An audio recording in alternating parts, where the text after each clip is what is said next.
echegu ewo ye man Ghana jese enne day na ya se wo magi medwa medi ni nyina no eba beso mo wura MPP amanyoko ni mu abusua eniema ekwoso ewo honom na nya asem ketwa na nseya na mede beto mo se monim se yade a chairman Wontumi woso wo hwe ni ma se obeba no baba ye national chairman e de ama the new patriotic party na chairman Wontumi a wo beso obe national chairman de ma party emre bi atwam no wo keka nsem bi agesa sansem o keka ye nyina no na ense emfata enne chairman Wontumi kro na ebusua emre bi atwam no wo keka nsem bi na just wodi gu obi ehu anim ase no enne ne de wase atwa no ho e ka nsem foforo ensem nso de ebusua mabuabua bebre na no agesa me de nyina no ebeba aba so mo mama mahwefo nyina akwa abashonko enfamra showdown jumedi yesu okumasi online TV thick TV and our face on the friends of Ken TV unya subscribe to your channels na me share subscribe to the channel mama share video way ema onu ebe onu show fam obi foforo na comment section na so no for wadwen share efa honom ema me ATP be ba betina semre ko nanim no na ensaba aba won krata na mu nyina no wato na bo apese mu di amaye ene fiada so de ebo jaye communicators be ba betina se ebo 3 pm na ye ne wo mo atwetwe enkomo me ametire dwam di dwumede ya show mo so no me di ene nana ya sewa chairman Wontumi ayobi in fact wo baba ya Ashanti regional chairman for so many years papa wadwene ho wa ye bidie nipa be ya wetumi aye for some time now wa just wo mko to MPP presidential primaries ni wie ye no ene chairman Wontumi ka say oh ya to MPP primaries ye wie na afide ya ko select Dr. Mahmoud Bawumia say mo no mbra no me ye flag bearer and former party na ene ye menso modern boni adwuma chesa me ye wa Asante mantem no ena manu suntin wo se fata se obed upgrade ne ho na fi waba aba ye national chairman na chairman Wontumi preso obe national chairman no wo bia ene ni problem na mom no ensem bia etwemu ekono chairman Wontumi kaaye no eno na nne amafo asa so san seminar mu no en wo mo de chekere wo mo ho ye nyina ye nim se ba de brofo kasa de chairman Wontumi F9 wo won te brofo na brofo enkase na chairman Wontumi ne de wa ba bonti a wo kasa ne nsem a wo ka nyina ne se senior na anu adabi wo beye Ashanti regional chairman na anu won te brofo otumi bu adwuma no this time obeso obeye national chairman de ma party no sa brofo kro na want no eno anu obeso oba no de beye adwuma de ama na ba beye a bit controversial je se be bia be fa bia no amafo do o manu atumu bia wo mo ka ne sem yete na ye ra Kennedy akompre ko hile Japan SO or person obey flag bearer de ma MPP na watena se adwun hunu se wo man Ghana no woni obi obetumi aboa na wa beka ne mesisi ani di ama Ghana fo na ka Ghana fo ho atumi aheha wo mo wo be bia ndwuma na amafo nya bia ye ne ade in fact Kennedy akompre ko hile Japan beka asasem no Ghana fo na ye nije Ghana fo bebre na NHS yesu mo yesu o papa we kra de yaso wa hye nim se de wo tie ntise ne wo so be so obey flag bearer dema party na 2028 ya to obama na be mampani a eye nice idea ena wonu ane party fo ya se twa wo mo ho a san krofo na wo mo be keka nsam ne so ye nkrofo a chairman Wontumi ne wo mo na da so de chairman Wontumi ene wo mo na didibom wo me ka che Ghana fo se obi a won tebrofo de ebusia wom se Wontumi ma ne be mampani Kennedy kwa brochira Wontumi kwa wesa brofo yi emfa ngu ho na manu nti no wom kan ya ma Ghana fo ne bi be hu so okay say ye koto oba de ma Kennedy bia na je se de ne ye mampani ne ye mampani abedi eche wom tu kwan ko obi mem kwa wesa brofo gu ho ye ra kompre ko hine Japan de Wontumi ko kasa brofo ne bi ena mafo koto oba editi ye ra Kennedy akompre ko hine Japan afi de chairman Wontumi de wo preso beba be na chairman was he forget brofo nya de nyina certificate enchire so obi betumi ebu o man no ono chairman Wontumi oye competent enough oye bold just say ejuma wo beso obeye sen national chairman na wo bua na Dr. Mahmoud Bawumia 2028 otumi ba be mu no ono chairman Wontumi betumi aba ba ye se ejuma no na in fact me siso akasa asem we say chairman Wontumi be ba ye national chairman na dia ma MPP na mfo bi ya ho mfa bibi amfa meka obi ya ho because emprepre Ghana for abre MPP ni NDC Ghana for ye so fed up because these two political parties they be ya they have got nothing better to offer Ghanaians. But the same people who crucified Kennedy and Krofukona Womuka say Kennedy in Tebrofo. San Krofukona and Nedye MPP Namun Womu Peja. No madi ahye chema Wontumi nsa na ne chema Wontumi awesa brofo de egu hebusua Wontumi aka brofo chese wato ne bu awidi brofo ankasa oye bibia ebe convince obi ase ewom se ma adwen ye mo se mente brofo na mbom ne se mebeye party chairman ne nkwade a mede niam ba gugu akwa mu de niam asisi akwa mu se de ebe ya party ne betumi aba power 2028 yankwe na yenkote chema Wontumi ne nsem ne nyina no enfemra sisia. One thing is clear. Elections are not won by theory. They are won by organization, discipline, connection to the people.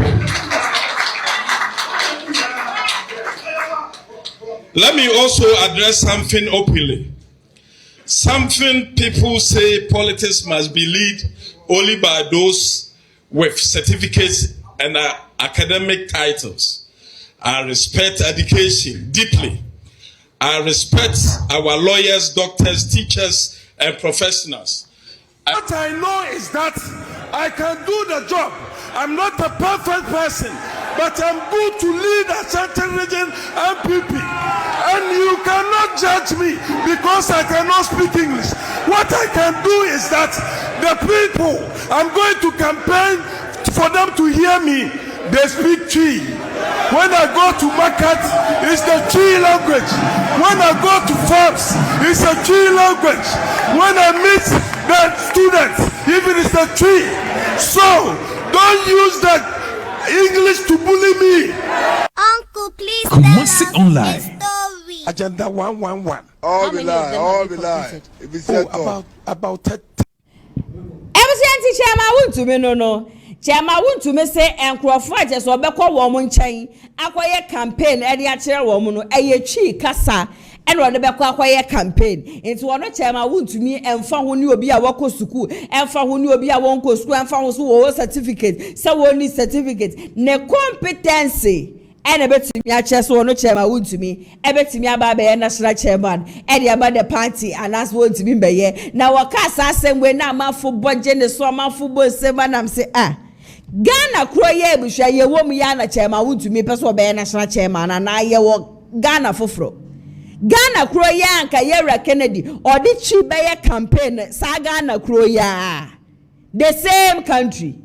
In fact, MPP amanyoko no wonder say sisi anamafo bebre na kase party no nya kondo emfa ma wo mo no wonder say amafo kase sisi ane de wo mo abre party na kase sanse party no eni bibi papa bia edema wo mo ade ye crucify emre bi etwam no na ka me expect say nka sampenifo we wo be say gina wo mo na so na nka wo ma sa condemn sa de na se wo condemn so obi ntebrofo nto antumi be ye flag bearer and farmer party na eden Chile say we do betumi aba be national chairman the whole MPP na mu tebrim dia hye nipa ba konsa even in Ashanti region ye me say ye ho say what Chema Wontumi able to rescue Asante Mantem hanum say and that Chema Wontumi and MPP amanyoko no 47 seats ekita wo mo Asante Mantem ha 7 akwakodi NDC amanyoko ni nsem and that one no ebi nsi de biara da.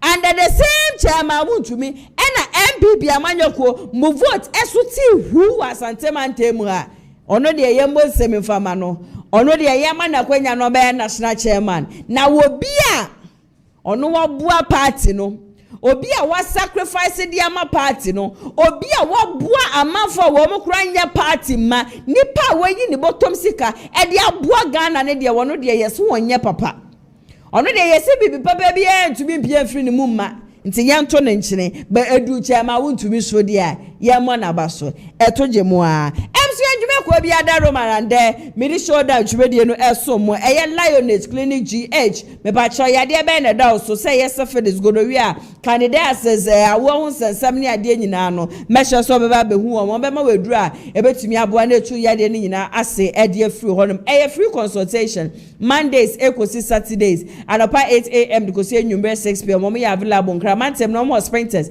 saso na kumasi ana ya de mo tech maximum 0559658403 and as 0558143438 ubetimi afre wo mo edi esisom Dennis Garage so asomasi amepa chope kato a brabe hu wo mo na wo mo MPB emfa ma opomesha kwan a wo mo kumasi asokwa wo mo ni tia ya mass edition 0550623377 the base yes Ghana first the base yes job for the youth the base yes power nyame ya adoma Monday ane ya ocha modern party office at the base nyame ya adoma Monday and a ye bia no ewo enkramante mu tesano na ye be share with a work from anopa 8 a.m. ewo eye obra sport circle nti na mesere obia na ni ji the base ho obia the base ya de to se da wakoma so ye papa obia wo do ye ra Kennedy akompre ko hine Japan obia wo believe in the ideology of Kennedy akompre ko hine Japan mesraw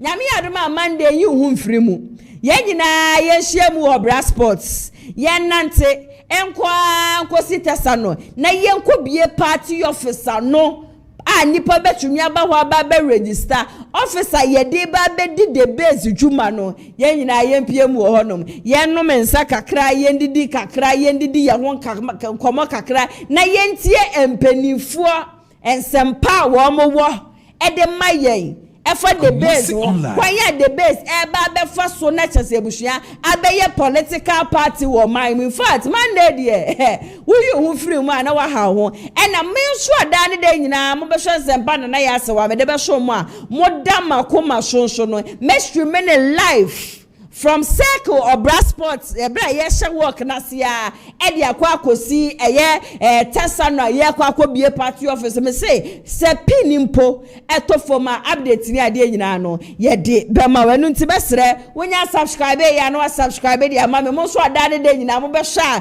munya ya nka mo be hu me one on one no munyina mo mra interviews ni ade be koso na enti a wo ba be join the base maybe e de atum de ama obia na obia a kire na ede afa me ba jo shane so say time no eye anopa 8 a.m.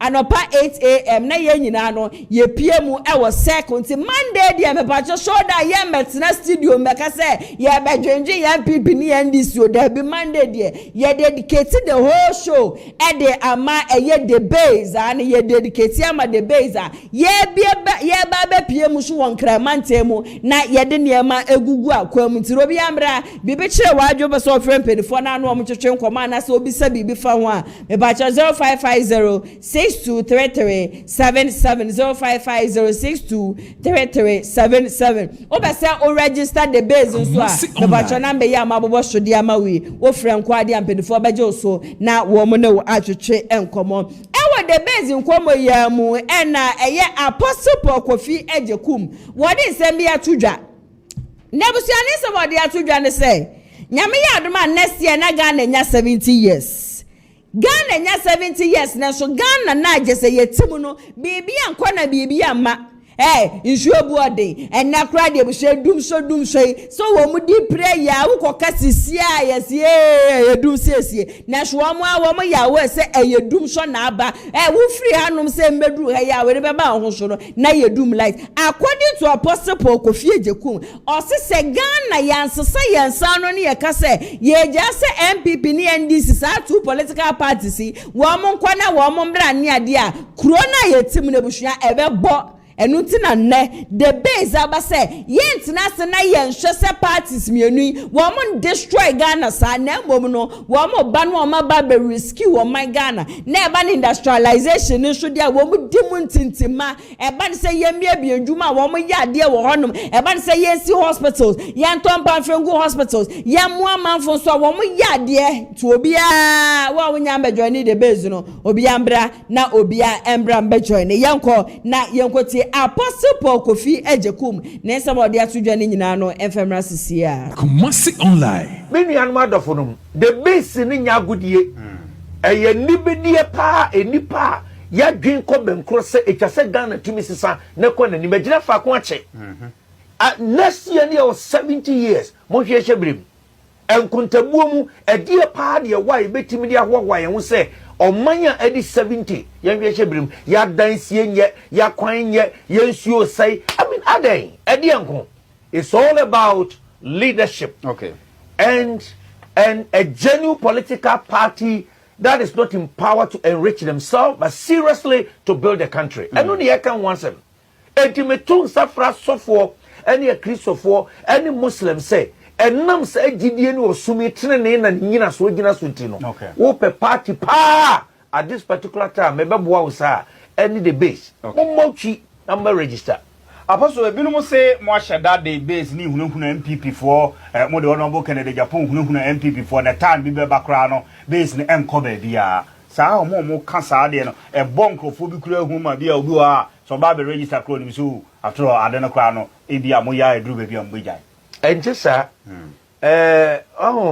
ye di hunahuna ma gide sabi me metuei course no bitimi ba a Mr. Titi say metisi omunu nim se nipa bi wo papa ne nchen ene nsem a omu ka Kumasi online ba de o ka kire won say too late sorry I too late now it's not about money e ka sika nko a ana ne ho kire no nko wonamfo a wabo omu a wo betwa wo mani ahwe no enyi sika sem dem omman no be kai mre bi party nkitinkiti ni bi ba tesa no ena mpanimfo twehye ne bi nso free abruchi na papa yi kan niema e wokukuo mu ayenka na bonten e fa memu a e koso Ghana ne niema e affect businessmen me say all kasa no owie na nipa tuo na fensu o man nyi nsem nya na kana bonten o ni abia ni amre a ababunu no behuna mane no mbe sofa wutira nye ye nya vesa nkotro bi kuro mu a na chese wabra bo nyina no we sansani adenti no se chechire mansa ensuo to ya me be me se me wura ho ba bi on ma achoku ma plastics na apu ane guga tanim na ekwa ho baby aden oman ben ne ye kikira ase mfa bibia ho na wenyi na ekoso na sa oto se MPP party ne di wurewura we wurewura apede be ya se he ye kura ya anti the base kura ne ye se ye kwa kwa kan mo ko unjime wene oh yeah sometimes oh yeah that's the truth I'm telling because Ghana for are fed up with MPP fed up. Is it because of leadership and I say it's about everything because they did not manage the party very well. They did not. Political dishonesty, it was too much. For all these years and look at the quantum of amount of money investing into the political party. Which means now Masabi. Kodanki tinkiti bi omo brother kasi ye bie ni tiri so na engineer no na mo wenti ya hey. What sort of ungrateful political party is this? And you sit there talking about it's about the passion for the country. It got nothing to do with the Obi party. Never. Okay. Say the base for credit decided say one basis of this the base. I can tell you say 75% they have decided not to go anywhere. If not the base, or fed up. That's the whole situation. So who loses? So it's better say, yen number buama third force na ba. Na yesu ko dwa mienu a na hunu ne ba. Na amanipa ya hweye we ndi so ye MPP o ye de tumi sha wonsa wo de buo ne ni die be mo man masa wo man ye for man gura to press Ghana wo mo de agura to press no e too much. Apostle Osha mebunu bebre a omai disappointed with politicians mu a ebi agofo beka se start bra na NPP ko mo primaries looking forward say enka Honorable Kennedy Agyapong ba be flag bearer dia ma party no e na ankwanko ni man dodo na no ebi omodwa nsem bi no ka say ebi a NPP fo hu no mo bone omadi no we imagine say omo kopa Honorable Kennedy Agyapong chewa will the base still exist and I say I too late for such actions. Yeah, because sir, Ababuno nam sa me ye kasa manfo ni to mo ta ni me deli. Okay. E bi correct because papa mo ya mistake ye be gwa mo. Enya sabketo o say no mo ni esi abre no na registration no mo na yo. Okay. You to no na tie esi abonte a mo ye bo adwuma no. enti bibia wasa yensu ye to be support wo no ese support wo Ebusianti Apostle Paul Kofi Agyapong ene yakwa akotie ne nsem nyina no ede yaba no na chese enipa bebre na ye so much disappointed in NPP, especially ekwan ya chese 31st of January 2026 primaries no results ba ye edidi atama chese wo mu hwie digu ye ra Kennedy akompre ko in Japan so obi a waboa party ni say ya wo mentumi afa wo meni anto ne ade ebobo wo ma dwende ma na ma chese na ma ye ra Kennedy onokura wakana no atuma we decide say one ma bonten emba mebo wompo emfa fasa asem we nyina according to Apostle was the base no eni ha say ba ba intimidate any political party debi but one mu gin Ghana man ho Ghana yade da wo ma kuma so anu nti ena ya no wo ka Ghana first na chese bibi a obeye bia ne di kan gin your mind ho so o mind ne be ko ne o mind ne be ko ne chi o mind ne be say o mind ne be ye den you think about the country first into woman de woman ideology ne say o mind Ghana be ye na timem fo so e wo mind ni mu no woman so ho be high woman wonya be join the base am pa cho 0550623377 obetimi afrem penifo woman ebema wa register kama na officially waba aba be ye a member enemi na ma be fonten time fidie isho na busua menya ne nte yesa eye abrantie ya ye friend koka ya wo be didi ye ra Kennedy akompre ko in Japan na tem say ye bie ni so ne ade yese we ya blogger na wo hono ma na abrante ya fa phone na wo fa phone na no afro no aka kire wo say nyame ya adoma 2028 ade eye wo mani hwade hu ni say ye ra Dr. Mahmoud Bawumia obeba be ye mampani e wo man yi mu nti ende wo na otwetwe nkomo a na wo maka kire so ye be tebrim sika say ne ye ama ne ye de sa sika ne ma wa adwuma ye expect say wo ya blogger wo be ya ne say eye the current NDC government here wo so ya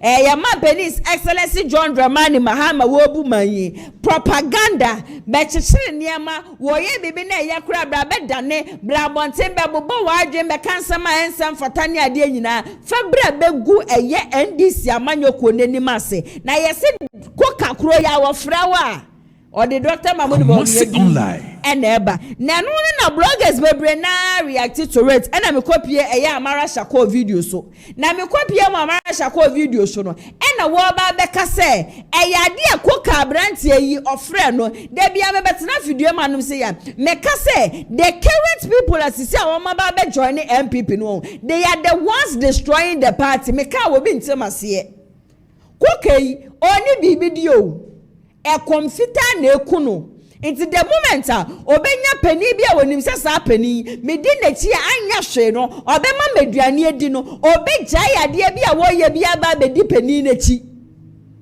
na wo fi senka Dr. Mahmoud Bawumia wo makoka hwe anka koka obetimi aba abonten aba be kasa de etia ye ra Kennedy akompre ko hin Japan Chema Wontumi ekokot ni ade nyina abrante edi mutintima ubehwana Chema Wontumi na wafra no na wamoa no na de ahye ne nsa no wamoa ne nsa no de ahye ne botom ekom fita je say eku amanfo ntino these people are destroying the new patriotic party NPP na ne say ye nimdifu ne nyansafo one party no party na wo shatade ne kura na wo feel so proud to be NPP.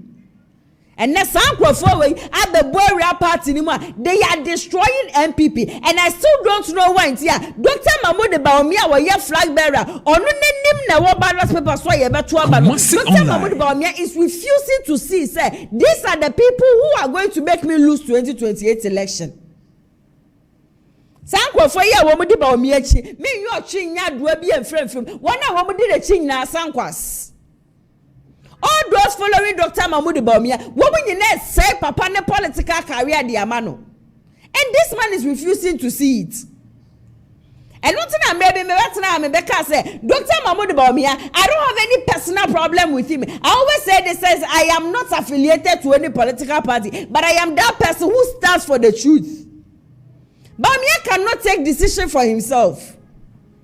Bawumia you obi to say Kennedy akompre ko hire Japan say bi obi won nche no odi nsamfo obeka che nipa say this thing you are doing enya de bebu obetumi aba abonte abepam nipa nimpo yente ha Abrante ya no ye adwuma wo TV ayi Kofi de benda be no onye Kennedy akompre ko yin Japan na ye adwuma ebra ye ra Kennedy na o expose ya sofo ni ade no na Kofi na ye onye Kennedy na ye adwuma. Ask yourself say eba ne say na Kofi na free na two. He disrespected Dr. Mahmoud Bawumia. He spoke against the NPP that time. And Kennedy stood on his ground. Obi no ni ne ye adwuma ni ne tini show so ye program no. Kennedy permit sa nipa no.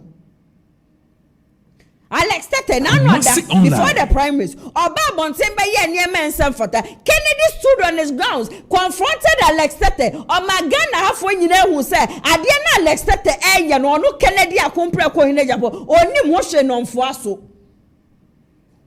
Da ben na wo so obi aba bonten aba be ka bibi e de etia obi ya Dr. Mahmoud Bawumia nipa ni free ne camp Dr. Mahmoud Bawumia aba bonten be defend that. So somewhere somehow no I began to understand why Kennedy Akompre ko in Japan was blaming Dr. Mahmoud Bawumia for the attacks on eba so.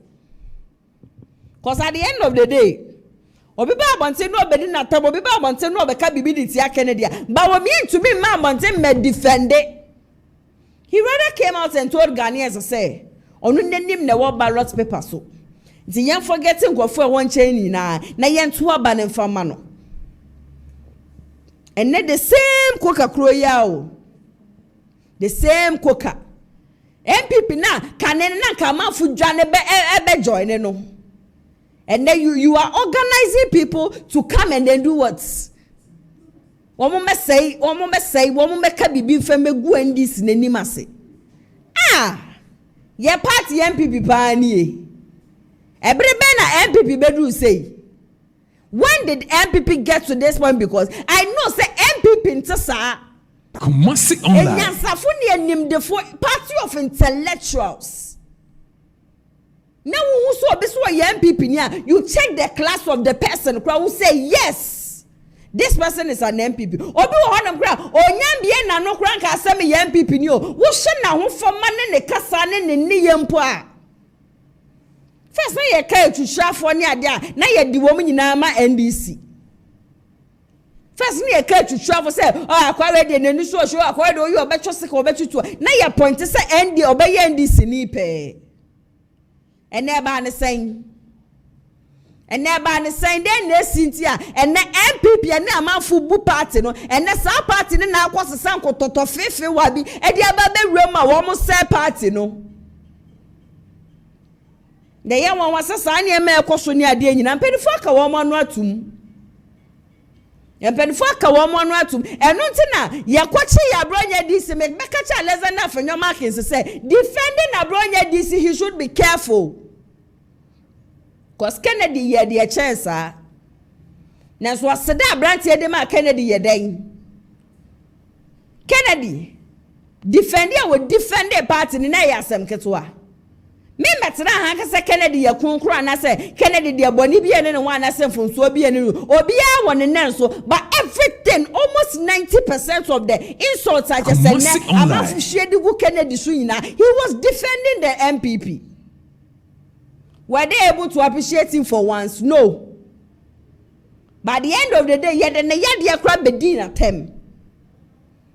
Abrantia wo koto esere wo bi so obi mani sika mfendi o otumi gina radio so gina TV so just because of Dr. Mahmoud Bawumia wo di Kennedy atem. And the same person wa yes anyema we nyina he's destroying the MPP. JFK MPP now wo beto ye no under your term they are destroying the MPP. Ebsu ya yanko ne yanko ti amara shako enso de atudwa ne nyina no enfemra sisia tabe come sachire mu a the MPP flag bearer Dr. Alhaji Mamadou Bawumia ataski will be say more bloggers no one more boa mano awo shako o kan obi na ne nyina ne say 2028 elections no Doctor say ekwan baba da ho. Ekwan baba da ho nyina ne say the NDC afedom copper candidate President John Mahama enkobium. And he say oyusumu ne pe kakra de mom emamo ne hihye mo bobi a asam kra Kumasi online. and as the no kra no mo betan no Shako sika sen waje we a big question Shako sika sen waje Shako sika sen waje me kra mpo de ko ne kra ba ye nche after say me wo wa na menya onon ko bi na ye osi me peke ko na no ana osi efe no koka ana mse mpache koka ba ana osi koka ba na onimam mse nim koka mienu me ne ba ko Ashanti region ono ne chamba wontumi na pre election chama koka ana mnim ba ko ono na da bia me na modidi ba wo mi achi ana osi me na adam ato form so ana mse mpache ona aye hwan na ana osi ona didi ba wo mi achi no I see that's so nice audio minimum da bia na social media ana mse nkomo be no na so wo bo adwuma pa o wo ye adwuma ya hwe adwuma wo ye na nsem bebre na de pese o ye ne se o pese o de me kochi aba omia and am so de me chi aba omia se wo se o adwuma wo ye na ye mmoa na ba omia mla power na ye woni ma bebre a pese ye ma bloggers no ye pese ye de ye pelon mamo na motoka na mu ye sei ye pelo yes ma nsem bebre na me na unze nsem na no wo kan na me anen to asomu because me ye adwuma people of power wo mo kra na threaten me most o samum na say MPP adwuma time na me sha time o share adwuma ya say MPP no power na de ntina MPP na koka mom na ebe fle e ya de anya o say bloggers beble wa frefre bloggers beble do ma toto platform so o converse o mo because we are blogger we are social media activist we are e ma koka kran converse o because ne nkomo obe sha ase koka Kumasi online. o say ko di ba o mi achi na ye fa ba o mi amla power na ye ba na peka ma wa bla ma ba power mu firi okra wan ya ma isika ne bi gude ma ma bi ni e fi na nsa me bo awansa se bia fe na mo ba be adwumaden no me obre no di du ana me won recording bi bia me ma na ya we say nye necessary e na won fa me nka say group no me nyet that type me mo o ka chance mo fa nka group no oh me won recording me ma no say friend no fa so obi eno so because e dey client na o friend me ne o pa cash there be any necessary because manu say satima more power no clampo me amoa mo dia na ofrem me dey no about opposition and manu say me na maboa de NDC abana me fe NDC ma po so why adwuma ma hama why adwuma ma ma say oboa ye so bi oboa ye bi na okay tie busia ya amara shako ene yakwa akotie ne nsam nyina ba wo hye se bre akoka fra ne ade nyina wo pemu ka no kora ne kire ne se che nyansa bi eni fra wo de afra ne mu no na eye me ya me say and the funny thing is for all you know Ebiana Dr. Mahmoud Bawumia cry is innocent in all this.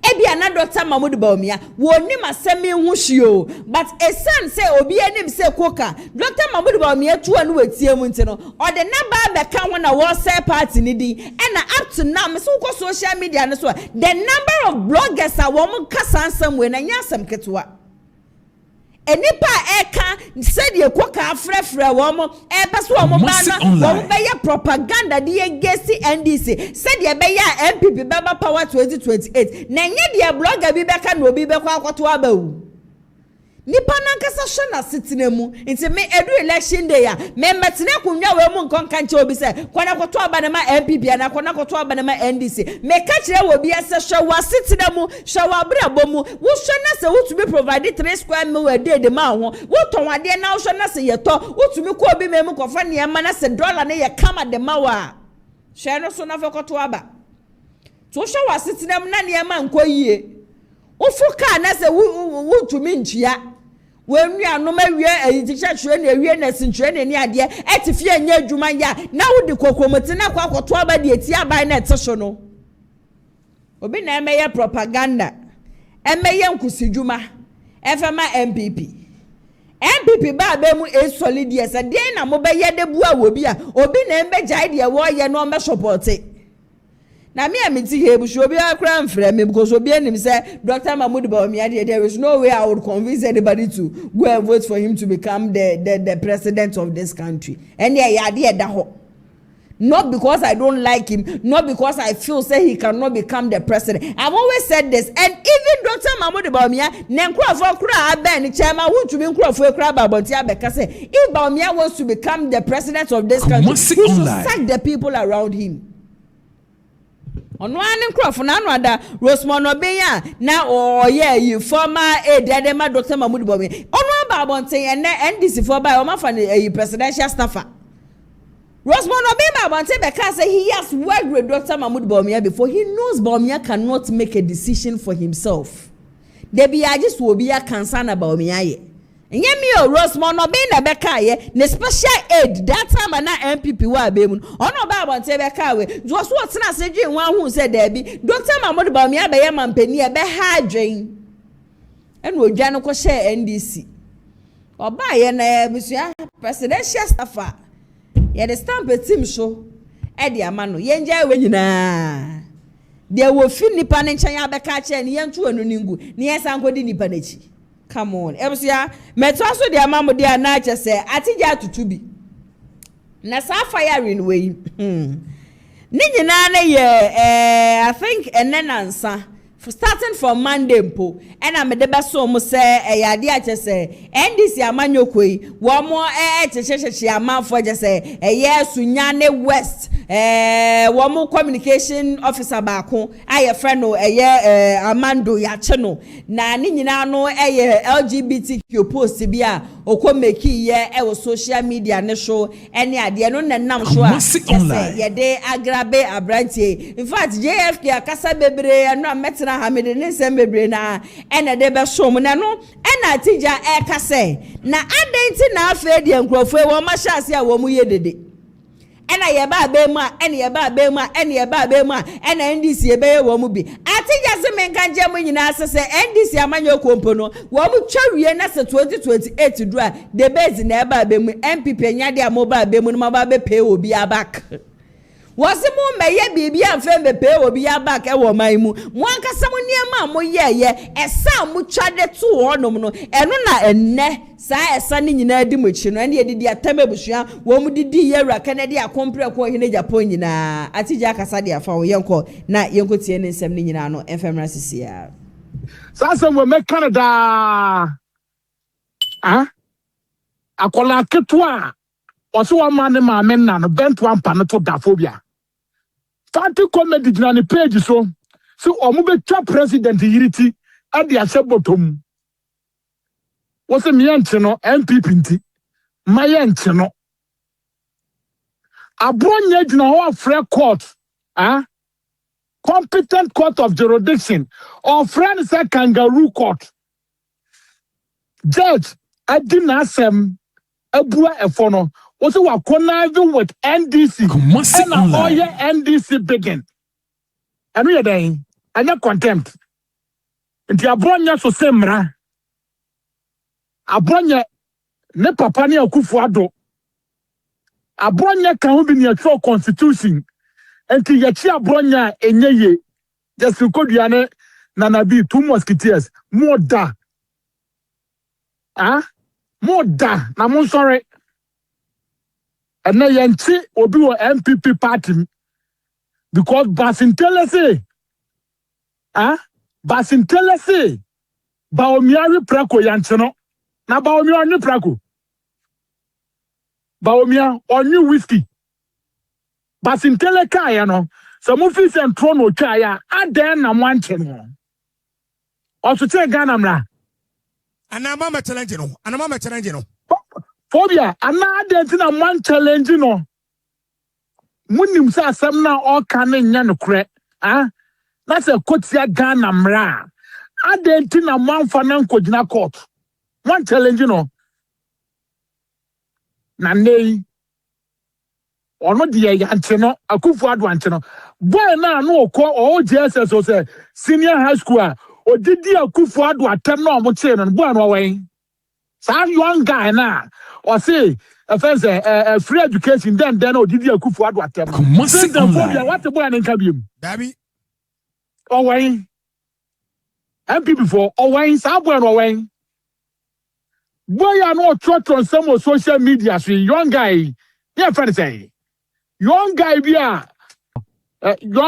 or mo body din bibi. Ya tina fa na nkotuma fa offense. Oh, MP before. Much small boy way. So what did you Akufo-Addo attempt? What try someone for Akufo-Addo yere ho? Much ne de ne kotumu e de ne sie ye. Be 3 days. As na boy no mo release no. Mo refuses ye. Mo refuses ye na mfati comedian na no so nsuo no. O tell why atu case. O tell na. Baba Mando. MPP for pa. Na me say omo nunu omo so kra so na omo sere. Sadan government be change. Government dey be change. But Canada Japan dey base ni baba. No mo. Government dey obi anim say dey dro no. San cruise no more disappointing. E be change. But Canada in Japan. Any Alantremante, any Chedder, any Hassan Ayaragamo neighbor. What you say? Ya mamu me unona yo.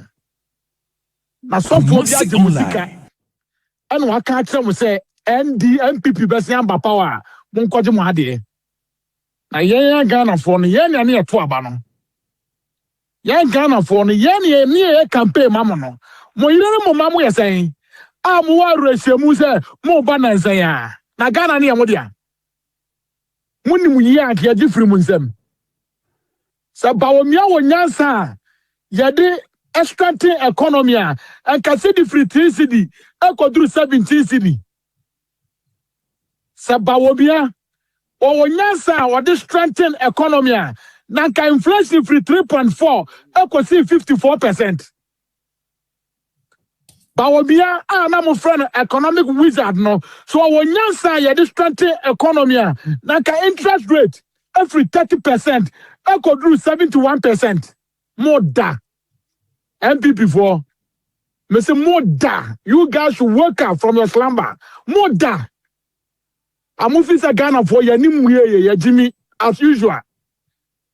Say yeah ba. Momo ba. Go away pa. So almost over ba.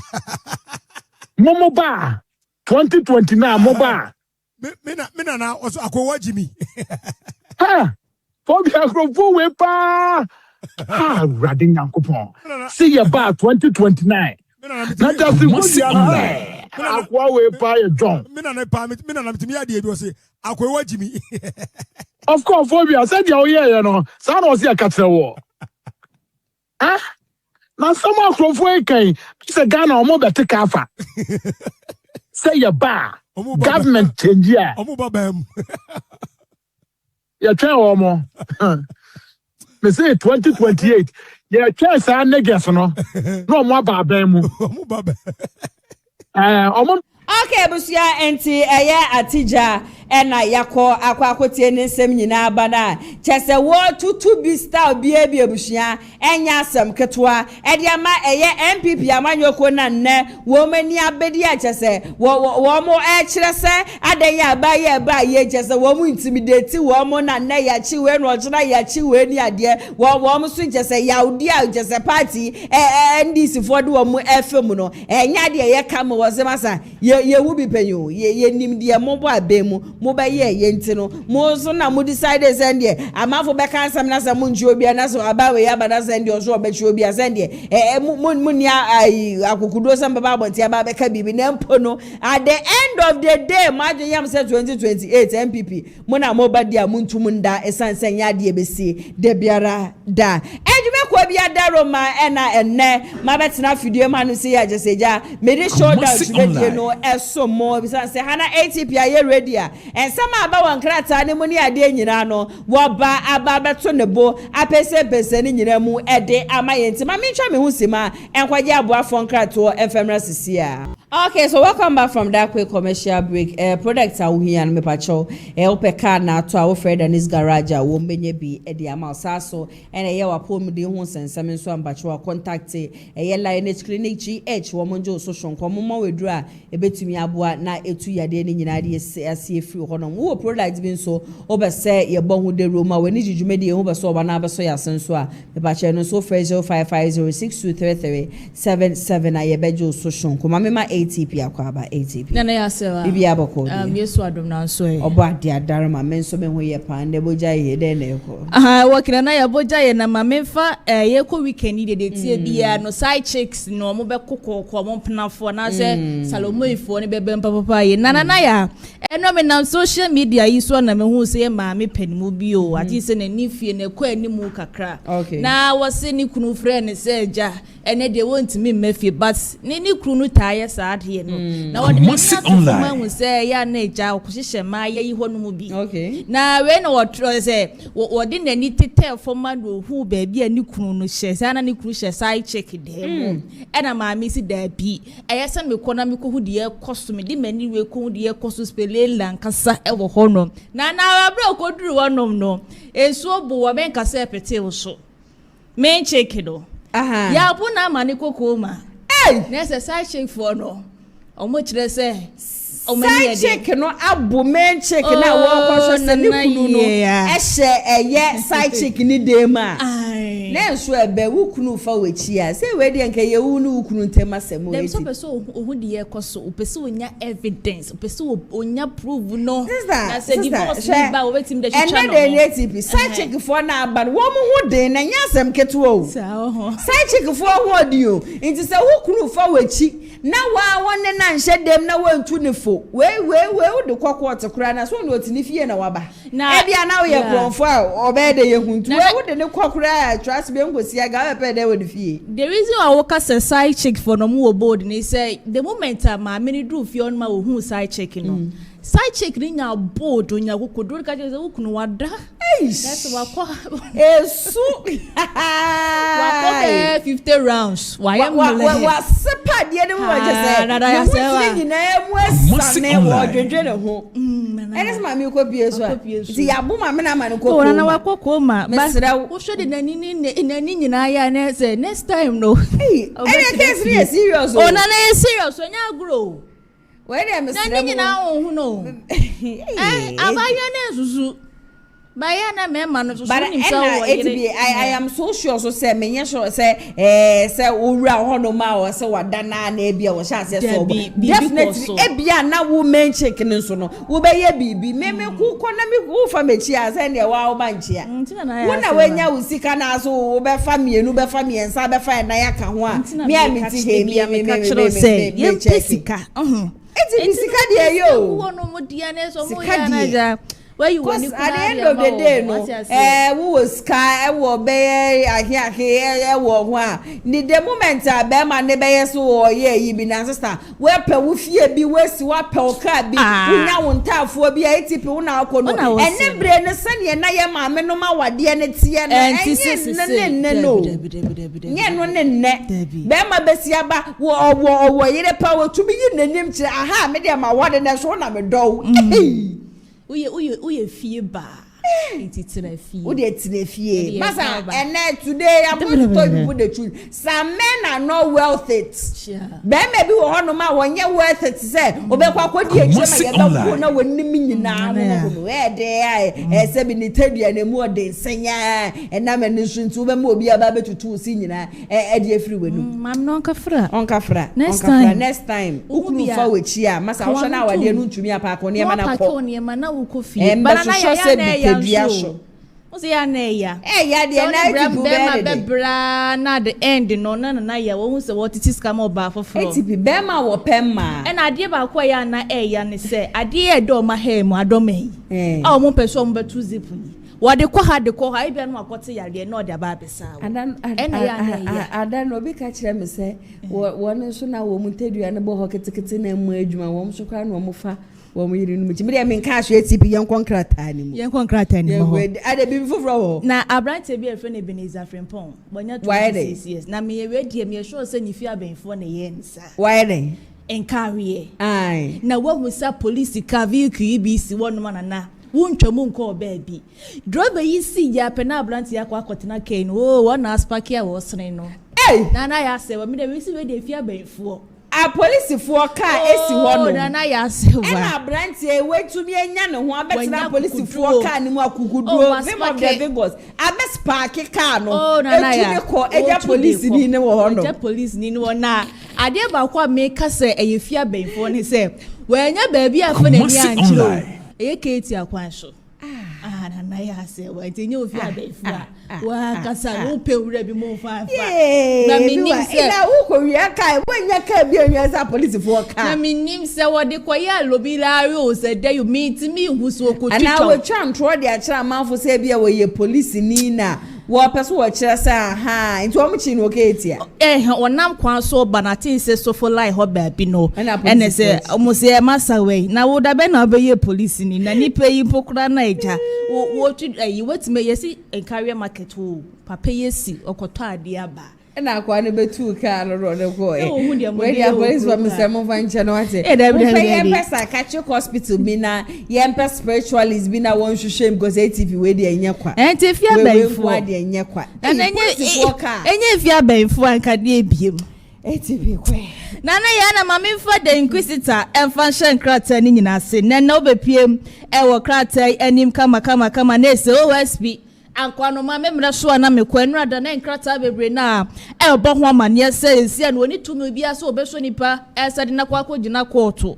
na we enam so ama ya professor Prempe ababonti se wodi Ghana ho ya papa ya enye fedi agro na wo sere na se wodi afutu emu odin yankasa de ma eye OSP se hwe na wa kwa abonti ankoye bibia na se wa anko grant interview bia mane nkoko se ya bibia da bi wotna se di ni salary ba won wondi cause e man pani je die nko wa manati asese nya de wo yi na firi won sa asem edie wo kana nu entum boko efa emano ne krata the inquisitor eda beto krata yi enim kama so e wo ha se sa so na wo kopie mo wasa amanfi x so a galamse nkoso ye ba pa ye e wo ho no ne so e man pani je die e ma Ghana fo nyina ati asese obehwe na galamse ye to etimetwa atin se eye MC ye wo no nkura na beto oja se woni a police fo bi fa kwan bone so jiji ska bi woni ne me ne wo kasi say the way kwori musimi say no anu odi ye papa panti panifua echo mani emehwe eye wo mo sanso na anu ada kosi da ye tere ho sem e wo kroma say ye brekum Chelsea face o mo ko bo mo ba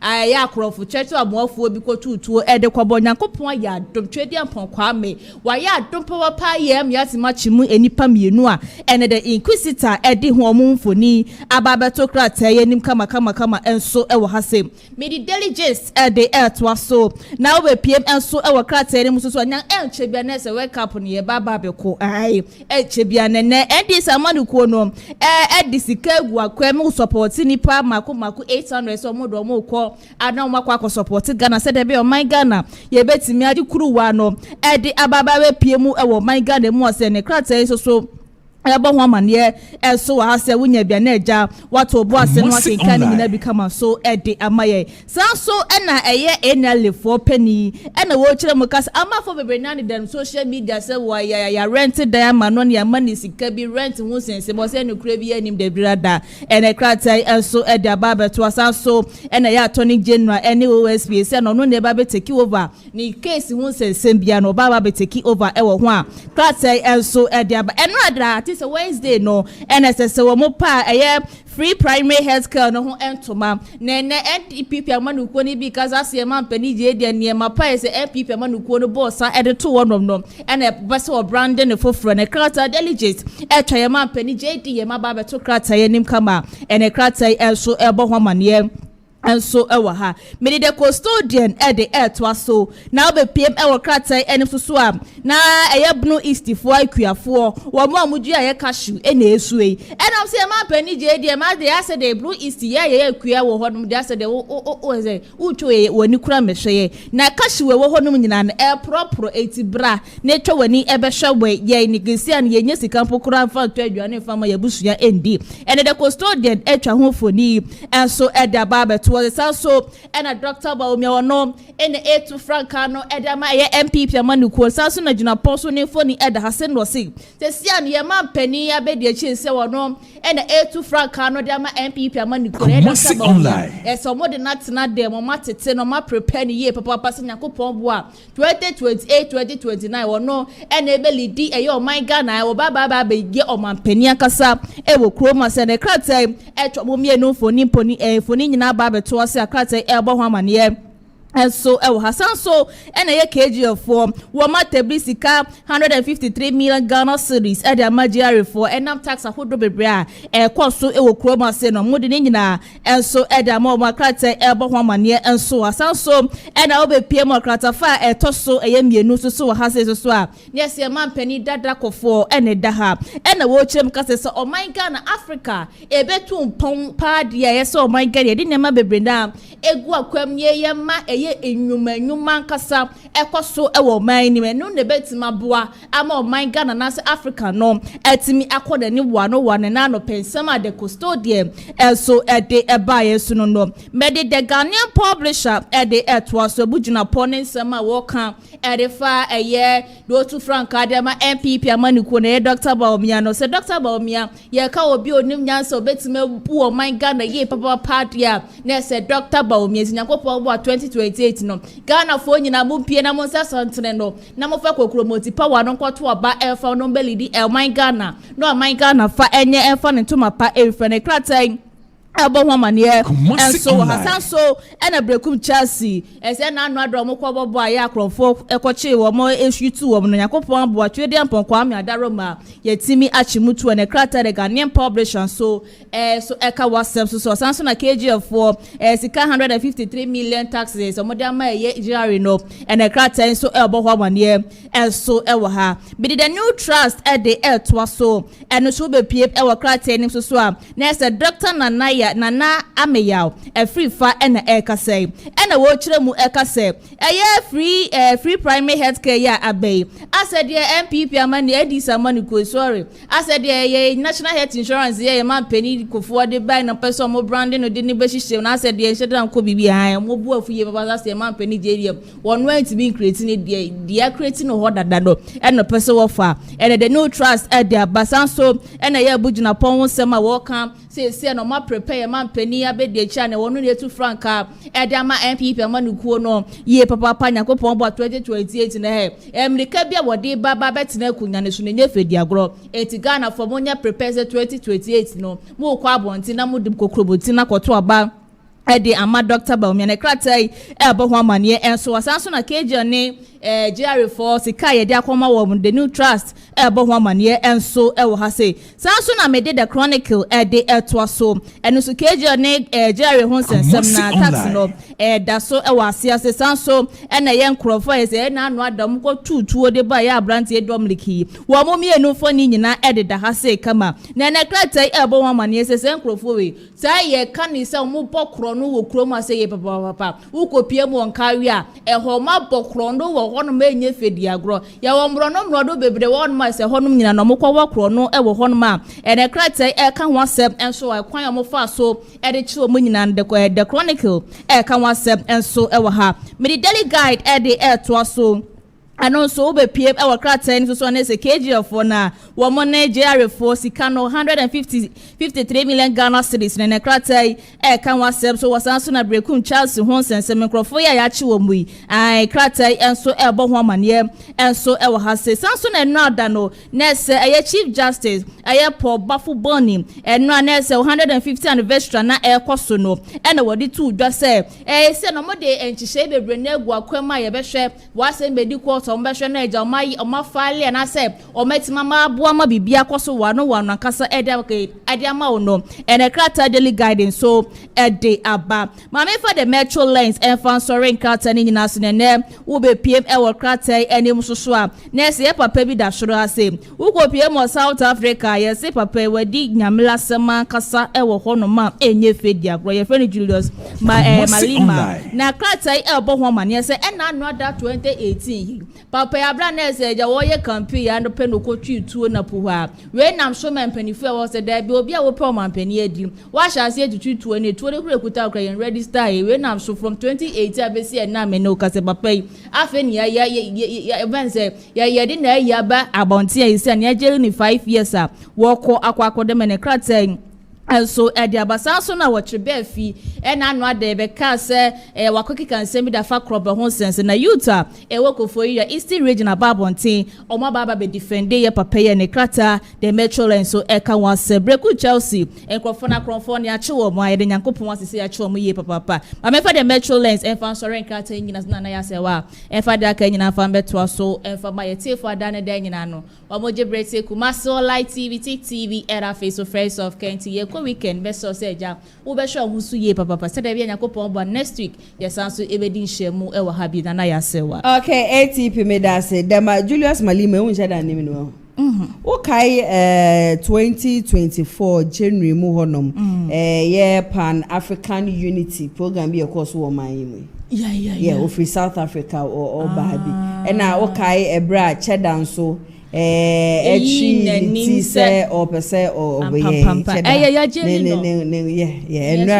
na me hu story Kumasi Online. Hey, say kokro wa fu e mo pem mamba we.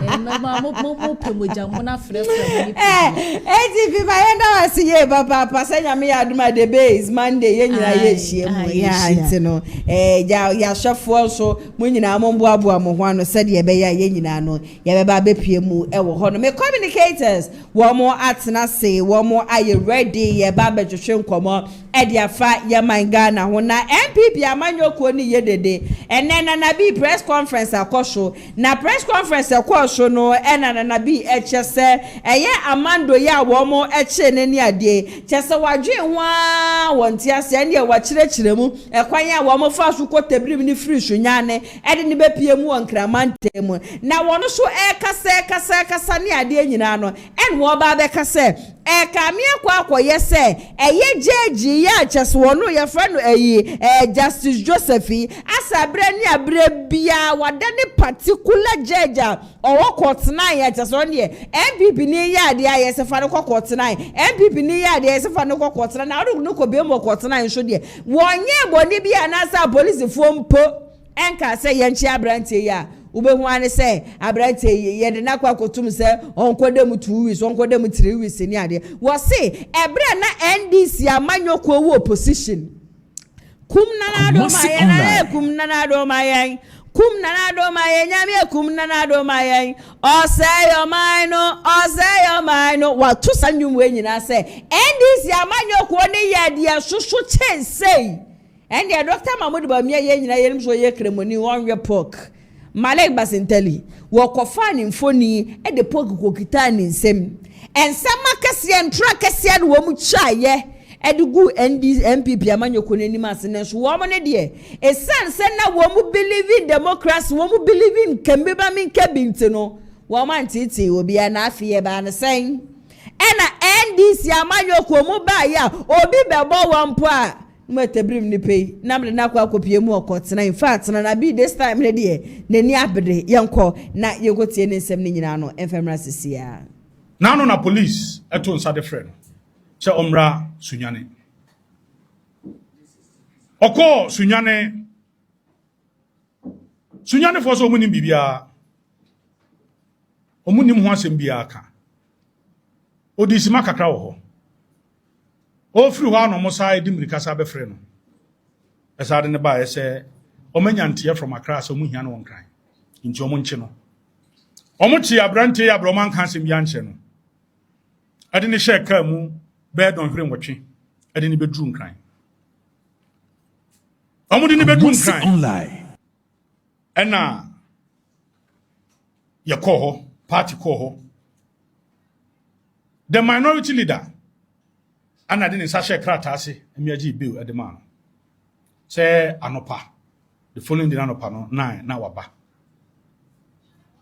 osaba ya entia enya ene say you see orders from above omonfa court 9 information enya ene no ya must specify say mfa court 9 e de be nkomo na akoso court 9 ho ntia you see mfa court 9 ye no court 9 abusuan for bra ekodu court na me wo hobi osahin Alexander Afenyo Markin ana na ye lawyer pani ana ogina odi anim ana lawyer pani ba ko lawyer Nana Agyapong Menshia South MP enso ka ho bi ye koduru ho na eya aposifo omode abrante ya ba court omon ka se omon hia abrante no nti yemfa abrante ne san kwotwere aban kukum sanso mu hia no eno omon so a omon fa asem bia nto court anim. Apart from that, a year or Sanhini Alexander for your marking so no Casa Yama branch in the online. Justice Joseph Kunsun. One who as a film. Say on one afena obusan sembi as a seminary sese. And Samu here branch and Kwamisimu Hiano. Now if you are saying anything, because you are there, some no be down no, you obo kwedu no, ono na grant bill dada. Wa ma branch any bill dada. Bill now the man on case was saying here ni biem. Say ko here ni biem an ko ba court no kan nkrata an ko de ba ho. Say oh was saying here no ti court e mesre. Mo san fa no kwatwere aban kukum. Na yentimi nya investigation. Ana ebi mo kran san ka say baba mando so no eye nhwehwemu omo ye no ode no ho wa be for him enti no yemfa no kwatwiri mu ansa sane be ya ontu fa no ho for o man kan san se mu nyina. And so Justice Joseph Kunsun say no obusa omo question eti abrante mu hia no kra ana prosecutor say oh asen when because oba ye to nsa fe no oba nipa mu yeto nsa frɛ no kɔ sunyane ɛna no afi nipem kɔɛ enye sɛ wodwane ɔnkɔ ba bia afi yankote beti a judge sɛ okay sɛ mu hia no mama no rema Kumasi online no nsa amna 20 how ɛfa na sɛ mu abisi ye ni ɔno no ye investigation no ga sɛ ohia no ba judge anya wo na wo ye investigation so kyinkyina a na ehia ne temfa no kɔtwere abagokum na court na ho na no bibi koso ho no osi ebusa eho kra na mbeka ya judge bi e de abronya ko nanim judge na asem okokan ne se oh although constitution ne ka se ye nyina ye equal before the law but enye in practice enye ye nyina na equal before the law bia hey constitution na kan o article 17 na kan very clear say all of us we are equal before the law sa judge no kan say Debbie, enye nyina na ebi mu so chen ebi. Owie no so de asa de animal farm sa ba mu. Owie no kofa Idi Amin. Such a dictator. At the ba mu. Ghana for brim na. Sa court na ho ye. Na asemu isa kusi ho no. Ho ye na asem sa kusi ho. Na en some near ba nyina ye hu bibi se Yera Mahama ne ni NDC. Edie ben sempa no man kanfa. MPP aban. Yera Kufuado. Ene Yera Bawumia ho. Kuna na do maye radie kuna na do maye. O se o manu. Kuna na do maye. God should kill Nanado for you. A certain journalist sat on radio. Is it someone who talk also? Said that say Nanado through plane until you know be will plane and crash it no. Who arrested him? This someone who talk guy who arrested him. I can say that Nanado Dankwa Kufuado and Dr. Mamadou Bawumia, they are saints. If we look at the development, what is going on here, they are saints. They are saints.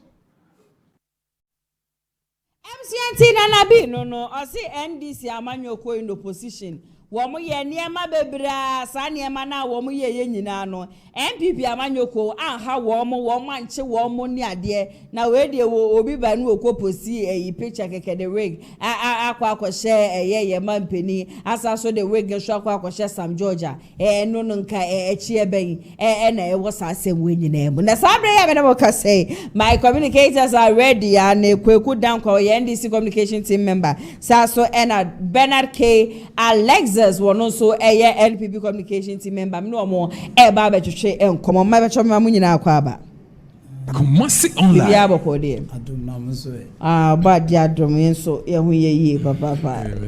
Onso hu ye. Na da na video ya ye boy ye na bi. O wase mo wo opposition mu kan niema bebre ya nche mo. Na da na afi de MPP ba power mo cheche wo mo sa. Se MPP na na wa ban. Nti se omo gidi se NDC ayi bibia. And then I want to know, you had every right to arrest all those people. But they believe in democracy. No, they democracy. Feel say democracy or morality. If you feel say near Nipanakano, it is against morality, it is against human rights, you can arrest him. What the pictures they posted, the only AI I know. It is against morality. This is LGBTQ. This LGBT matter. Indirectly, what are you trying to say? Say, gays and answer. He can sue you for defamation. This is different. We're defamation. And say, Oman, say, Obiai bibi no Oman chi Omo. It doesn't mean say, Obiai the wrong thing. No, you had every power you had to arrest them. You didn't do it.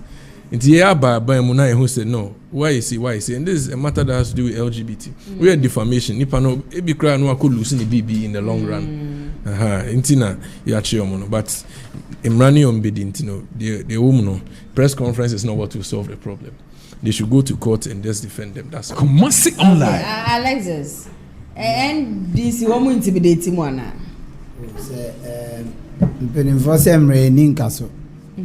Raining castle at times. Yes, there question say we believe in democracy. Our time we realize any Bibiana or say freedom of speech or the constitution is there. But when you are in power and you feel power on 17, can intimidate people at time.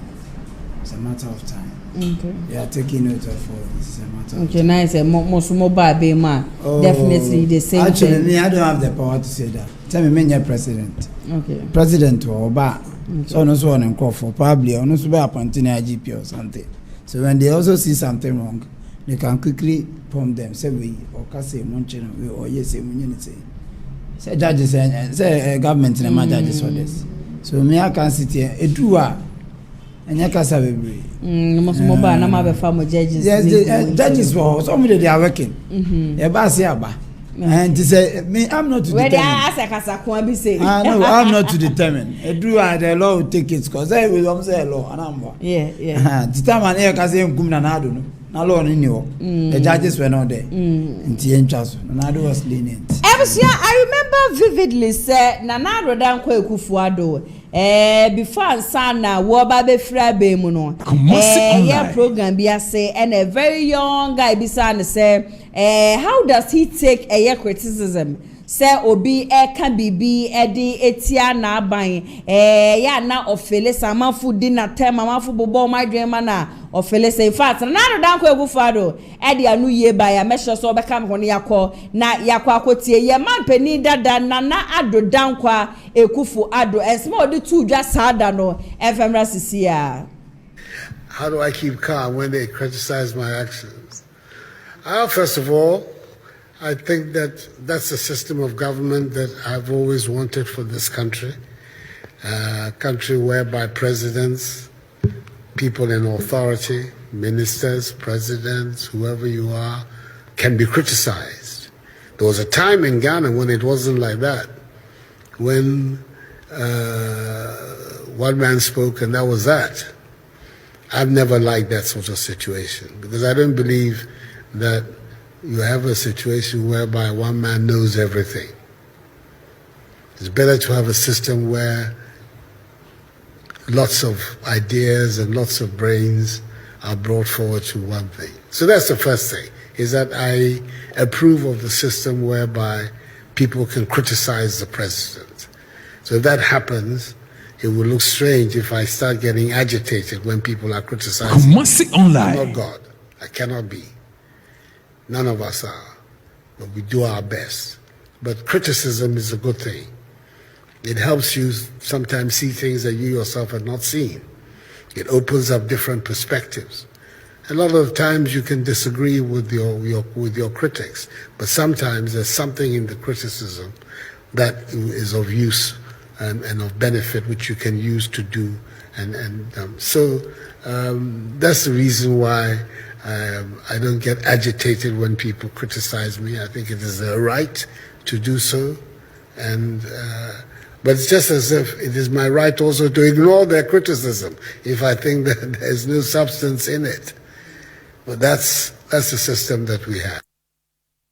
Ebusiansi na nado danko ekufu adono no ebra na agese owa bemu no oka se criticism de eyade a eye obia wo ho akwanya no obia wo kwayo pese ofaso ekyerensemu ka bibi wono ni sa time na say obia be ka bibi afa me wo say ntemo nkona mo nkwache ne ade. There was nothing like that. Na no eyade agese MPP amanyoko no so agese wo mani abedi abusua wo musu nyina no NPP, one secretary Justin Frimpong Kodua, also certain judges have been called into remanding others. Mamintie will take on this issue, Alexis. Kumasi online. Edika mecha washafu na mecha yellow Justin Frimpong Kodua, General Secretary, JFK. Looking at the situation here, Kodua in a way I would say is right because. Usually, I don't know on what basis they are being caught. I don't know. But I think when they are sent to court, there's a portion of the constitution they read before they pass a judgment or something. But this of the view say, the government of the day, instead of the court to also look at the issues. Oba announced Mama 3 weeks, Mama 1 month, Mama bail of 500,000, Mama bail of just mentioning the bills. Just because they feel they are there. So when they are ordered, quickly they react. But that shouldn't be the case as a country. Like Nanado Riley said, it's not God not to be criticized. When you are criticized, you have to accept it in good faith. But the government of the day, if you say, oh, Messiah baby, I want something to cover it. All Ancha Boboya. And I say, to cover on the money because of the criticism that will come, they want to find a way to prevent those things. Okay. Gradually, I wouldn't let me leave MPP and DC in this issue. Our country is gradually, a chaos can happen one day. Online. Let me give you an example. Collins Dowdown. Sa Salifu 11 and trust me, you'll be criticized now China, you won't have it easy. A very big clash between them and the government. And it's simple with the police. And it's simple. And how much they care for you better. It depends on wherever you are operating. And those are the southern sector. We are not into those things. Boko, whatever the time. Mobile criticizing never they busy. You see, let's put politics aside. Or criticizing our China, a clash which is bringing a whole lot of chaos into the country, which is not supposed to be. But like JFK said, no. JFK was right to say, and some no more can. There are not things people feel say defamation or whatever or say obedi. But when you say in China Nado go first send another din. Now imagine so be chant to say yenku obi. What is defamation and this? Threatening when you threat on his life. And your threat. It's threat. But he felt say so per democracy. So let me leave it go. As a country, you need to be criticized. But Sam George, now, who made noise about LGBTQ than Sam George? How many who did he? There are people who made noise about it. And they didn't see. They say they didn't see. Most of them priority. They didn't see. You see, when you lie to people together, later not defending a way issue. Because I remember during another time. The president met the CSOs, the Bishops Conference, the Assemblies of God, the whatever, the one Christian Council. He met all of them. I remember Bishops Conference. I'm a Catholic. They met the youth leaders. We met and they told us the president has assured you anyway. Made them issue a communique to all parishes across, telling us say president is over passing. Immediately is voted into power. But now he hasn't said he wouldn't pass it. The bill is not in front of him. Oh no, crowd say no. It's not a priority of the Ghanaians now. That's what he said. First, it's in the media, and it is there. You can search it and get it. This is the priority of Ghanaians for now because that's not what Ghanaians need for now. That's what he said. And at the end of the day, we expect him because that will be the first thing. Now, President Pessoa passes bill. What does he do? He knows better than we know. He has been a president before, and with the president paying. So you only and also catch a majority leader. And you're not the business of the government, government business. You're not presented to parliament. And also the president says you should go about the LGBTQ. Quickly they go by top. Are they saying so? I want to Nanado and him on one side. Is that what they are telling us? So Nanado had to name on one side. Okay, my uncle Kweku Yentie was who take on that issue. Democracy need defamation. Two different things. The pastor of boss Sam George D. Obi no call say last week crowd can say he's still pushing now. They are still preparing the bill. Now what targeting as gay. The LGBT flag. I mean, it is not right. Now who has also received criticisms more than Mahama? Edu baby kramo ka say Mahama or the mark or she play mu Mahama say edu Shatawale nyom kra by Mahama paper crab the ball nyom ni ade.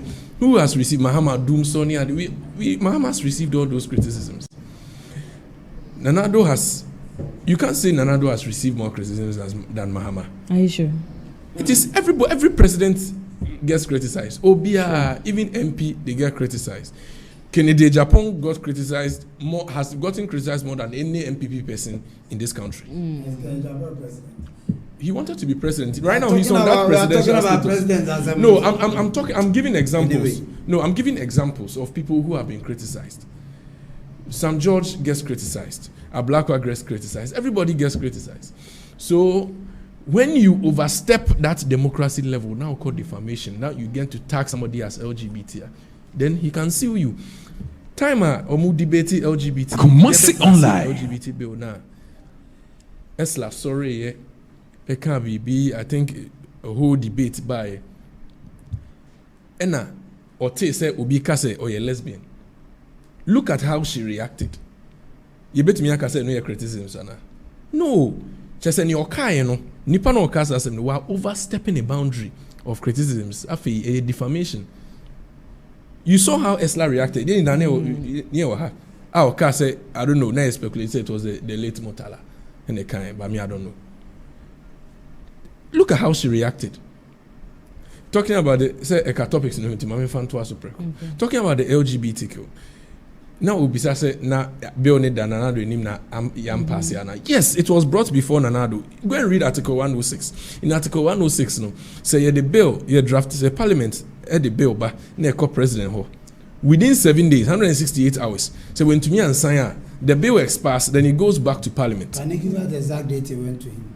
Get us the exact date. Then we move. I can't give you the exact date. Then don't say it if you don't. No, I'll say it. If you don't have facts, no. I'll say it. Everybody knows. It wasn't. Everybody knows it.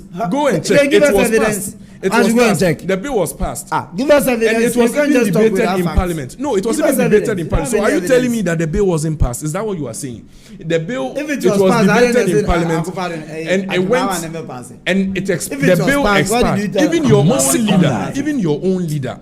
Fenyo Markin even said that if you don't the have bill proof, has don't expired. make certain statements. If you don't no, have I'm proof, telling you that is the truth, whether you like it or not. Then give us the date. That it went to Nanado. Give us that date. The bill was passed by Parliament.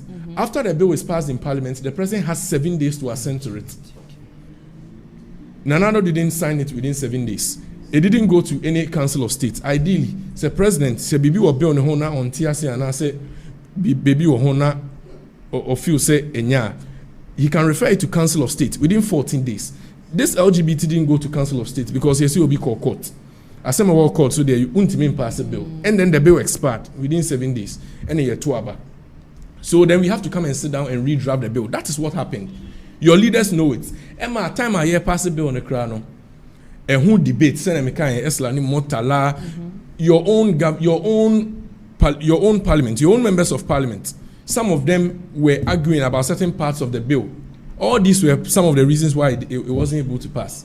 Now, it is in the same constitution, the same article 106, that the president sent it to it. Now he will communicate about parliament. Parliament with 2/3, they can do what we call resolution. They can pass it if they have 2/3. Parliament had 2/3 in agreement. Now, we are both MPP and NDC. We had certain parts of him that in Komoka more pass here with resolution. They can be able to pass it online. But of course, it was generally passed. I won't say MPP, I won't say NDC because it was general. They had 2/3. They could have been able to do what we call resolution, but they weren't able to do it because elections was coming closer. Oh, so meaning you agree with what Idrissa? Yes, the Parliament had 2/3, both MPP and NDC. That were an agreement that LGBT is not good, so it should be passed. But because elections was coming closer, so they were able to pass it and it expired. Right now, the bill is being prepared. Now you are saying it was passed and another didn't sign. Yes, we passed a bill in Parliament. This is law. This is law. We passed a bill in Parliament, then President assents it. We are law. We are English. Okay.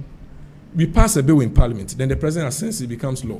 The bill was passed in Parliament. It went to Nanado within 7 days, 168 hours. It didn't go to Council of State, nothing. I expire. Parliament had a chance, 2/3. You can do something Article 106 called resolution, or 1 year, and a bill expire.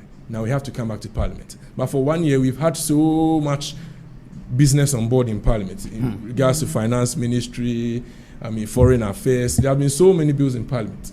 Okay. But right now, as we speak, the bill is being drafted, is being prepared. You will see it in Parliament. And then when it goes to Mahama, the Mahama that I know, the Mahama that we all know, he will sign it within 7 days. Because he levy call ho and check. Bet levy call ho and check. Fuel reduction call ho and check.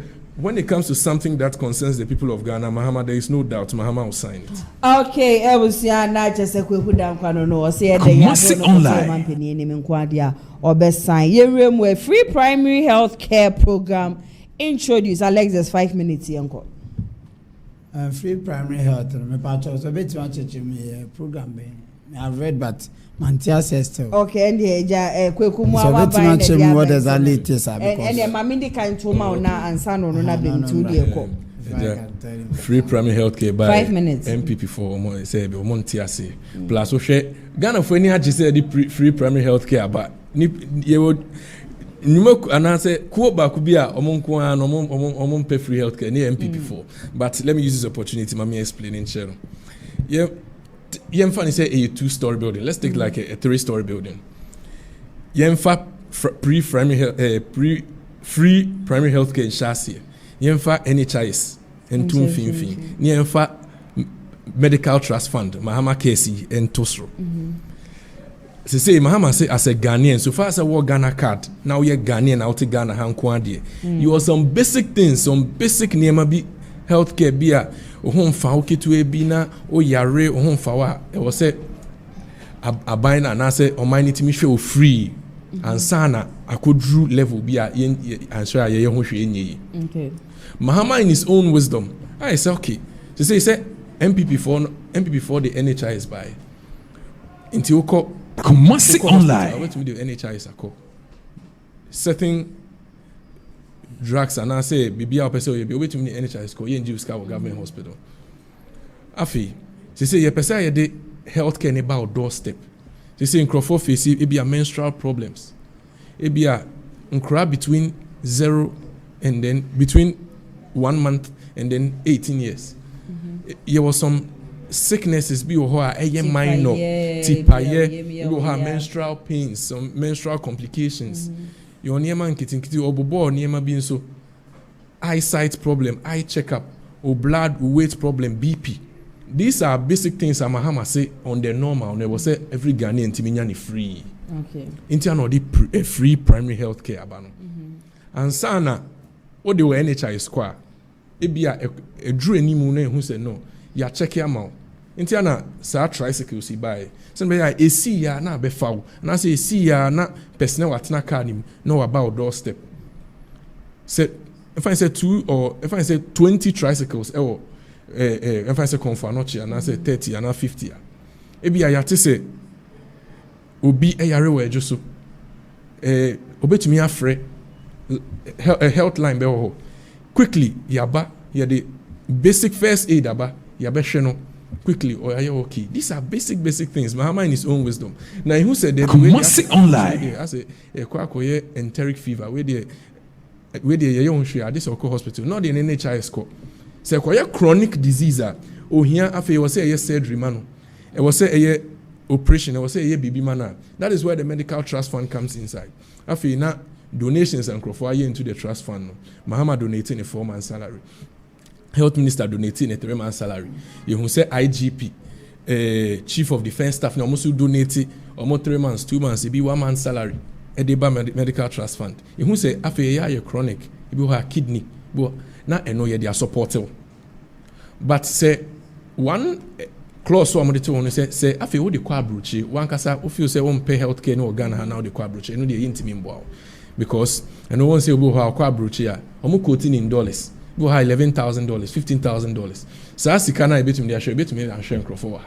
So when you receive the health care in Ghana, within the borders of Ghana, your primary health care will tipaye, or normal malaria feed national say or eyesight, or BP.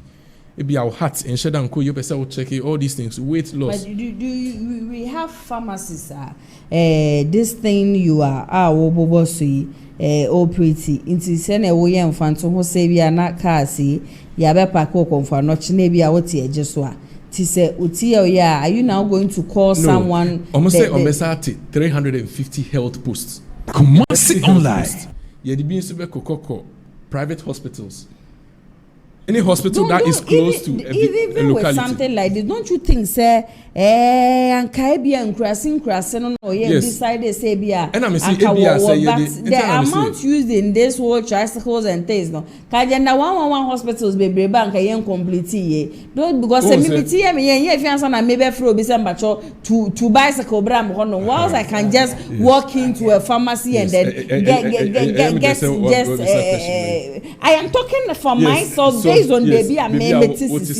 not speaking to so maybe for the rural areas I am going to agree to it but me rural areas be nyane more because oba Kumasi say hospitals be brave around into omo be kokoko rural areas baby omo feel say it be at the distance between the average person and the closest hospital ni so they can deploy those tricycles there into committee betinasi health minister betinasi no mashe wherever they take this equipment ya sa procure equipment sa equipment so be boa ye de be call ani nyina be call sa tricycle keto animu on say a first aid a primary health care any afa ni e call perform surgery nti omudru ho the reason why the tricycle on say we betumi say adena health personnel on fire equipment in cra na mo fra na akọ the reason why the tricycle is there e be ya odru ho na situation wa hwe no obetumi de na Kumasi online. MPP for say almost one constituency, one ambulance. Yes, you drew Hona.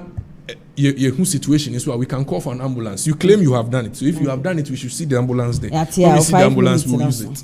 Okay, Alex is also 5 minutes. From the perspective, my name. What's the idea behind that free care, whatever? But from what he is telling us. Say maybe I'm at the stadium. I'm fair Prague. I don't know wherever it is. Say a place in a squad. I don't know. I have to call them. From what he said, that's a Prague first aid room. From what they are telling us, Prague first aid room. Yeah. Anyway, then starting free saying, introduce NHIS. When we send this, say. You introduced NHIS how many years now? President Kufon introduced NHIS which year? I think from 2005 was a 6. And no a small boy. So imagine that time now. I ran here I go. I'm cry by at times do have any capitation. Which is hospital. Then buying is the case is that NHIS is running already. Yeah. So why are we talking about free healthcare bill? So what do we need a first aid? Mahama so case and also count. Mahama case. I don't get it. At the end of the day, you see we got a card. Home for our hospital, you better. So at first, not even surgeries near the income. But the Tabamia making sure say, I'm the dialysis in our NHIS one point. That was Yebetua. Yebetua no. I'm any child at the point. Any child is running. Say agenda one now boss you na makai. Ofo there's a completed one. In Bacho. My video it is not completed. I also saw a video. Everything is there. The MC himself, MC, in fact, MC propaganda. No, and there's MPs no call his own kind of plan. No, Mr. Tasifa was there. I also saw a video which was there. You can't lie. Saying a hospital is complete. Not just equipment. Equipment. Didn't you see? Okay, so say provided. Okay, and completed. Provided and completed. Sa pragiasi kana go to kotoyen. Didn't you used to do that? And yet that one po NHIS and then me call Mercury akwabi here analysis be say over 1 million Ghanaians any access to NHIS. We over 3 million, 2 million our access. Good 1 million now can what do you do? Sasi kana the top Ghanaian first aid you know. Why don't you use that money and roll all those people on that? The NHIS no online. They say yes from the analysis transfer 1 million Ghanaians are not enrolled on NHIS. Yes, they say about star 923 hash. Officer, Ukrainian star 923 hash. As someone can you are not getting it. Go to the villages. Those that don't even have electricity to get access to the phone. That's how I do trash. Of course, so the NHIS office there, they should make sure people are enrolled. So that's how you can use it to empower them to enroll people from the villages. You didn't know. We didn't know NHIS near. Are you telling me that those 1 million Ghanaians have accumulated? And this is a policy out there about Okasa. NHIS when I implement medical Mama does it I'm a problem jargons I'm telling you the truth. Mama cares now say NHIS operating. What's my NHIS doesn't fund for surgery.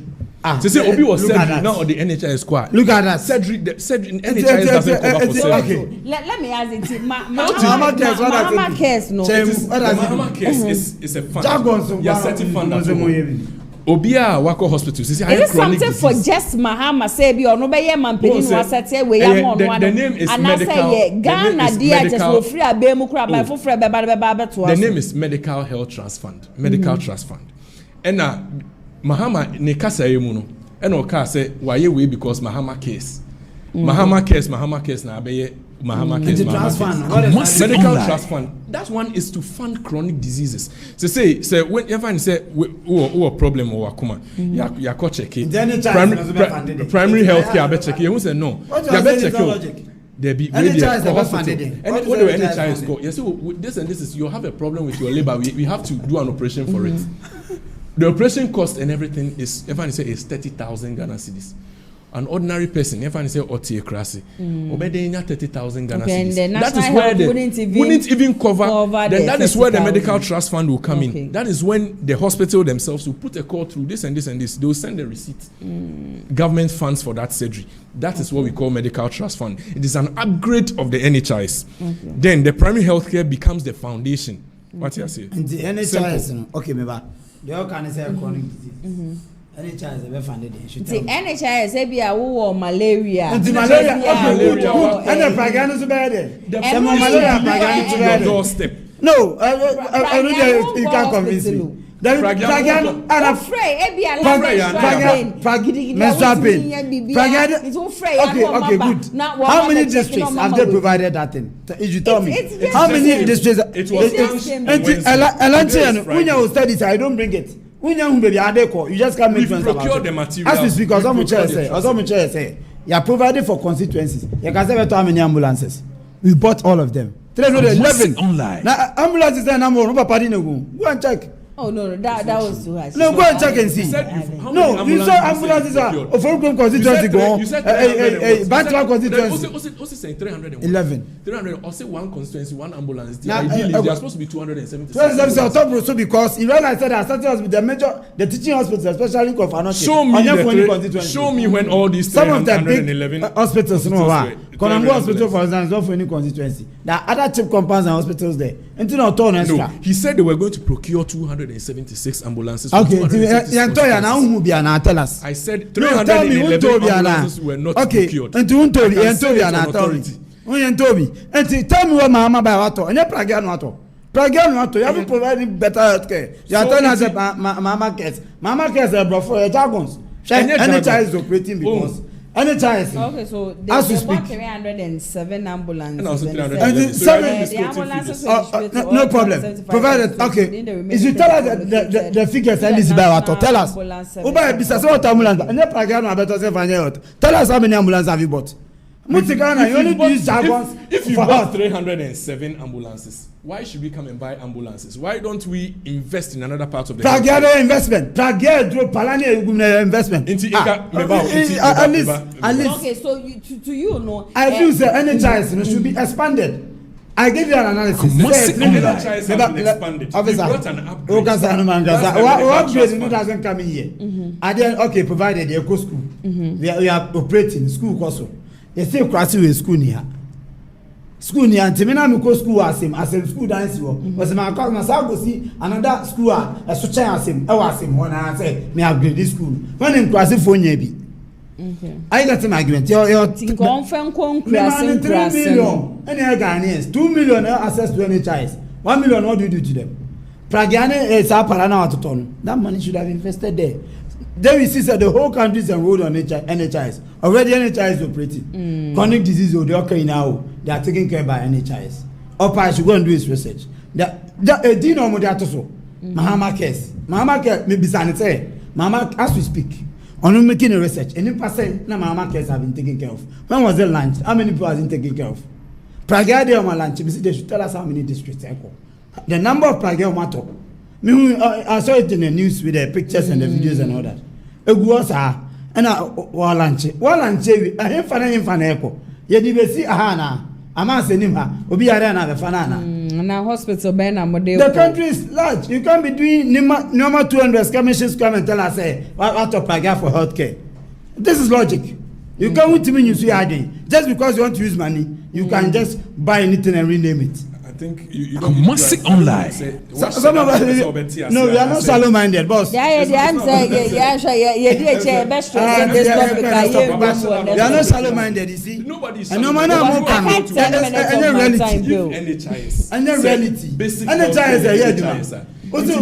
basic, it doesn't help Mama cares. And we are first now, we are two, and then the child is MVP. Saba queer primary. Medical trust fund. Now this is just to fund this chronic diseases. When they say chronic diseases, when the child has not taken care of, one can tell me. Hospital burn aqua, or say it's be nature. Any child has NHIS, sometimes even if you go to the hospital now or crying, you will be it doesn't even cover. There are certain drugs it doesn't cover. Take care of those drugs. You know, just a Mama cares to be you should tell us where it's operating. That's what I want to know. And I'm going to change that, you should tell us. The Ben Amolanchi Mama cares. Hospital send a head. You already don't send a cure. But for now, you can check NHIS and see the number of people. The number of people are benefiting from NHIS. Let me answer. Mobile jargon. 2 minutes. Medical trust fund. Let's say your lunch here. Nintia your lunch in say. Your person will be any access to healthcare. Inti near the primary healthcare nearby. Quickly, you must say your friend will be say.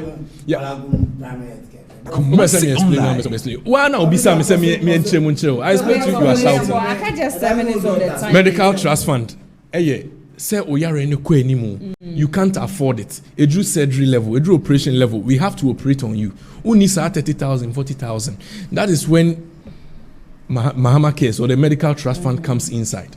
No, you fund the amount free so that everybody can get health care. Okay.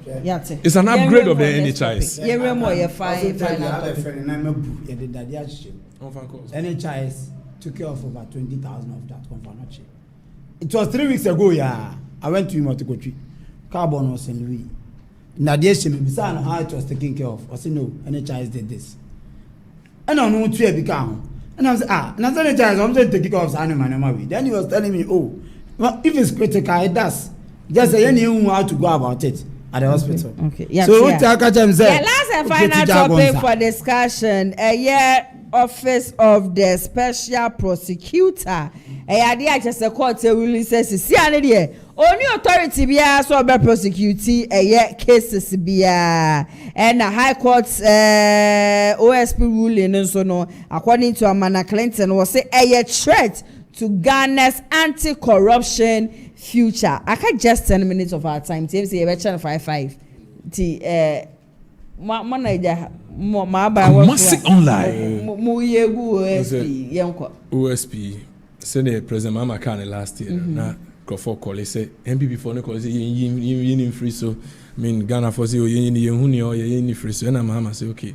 There are still some cases on his desk. He's investigating. He wants to prosecute because he's a special prosecutor. He's handling corruption cases. And think because of cases they're going to tell let's leave him for now.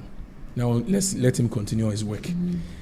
But now the same MPP that went to Parliament, let us pass a bill for the establishment of the office of the special are now calling for say yin free. Man, I'm not buy MPP and their double standards. Me who say former Speaker of Parliament, Michael Kwe, Right Honourable. Oka say, and it is nowhere in the Constitution. Okoti, I think Article 85 or 86, saying there is nowhere in the Constitution that says that aside Attorney General, anybody has the right to prosecute. It's only the Attorney General that has. Meanwhile, he was the Speaker by then. Any coin or no Speaker agreed and then they passed the bill because then they had 169. We had no power in Parliament to object to it because they had 169. Now, because some of them have certain cases that they are being investigated for, mostly in scrappy special prosecutor, I don't mind the Attorney General handling all the cases. I don't mind. For the law that I know, I know Attorney General is the nation's prosecutor.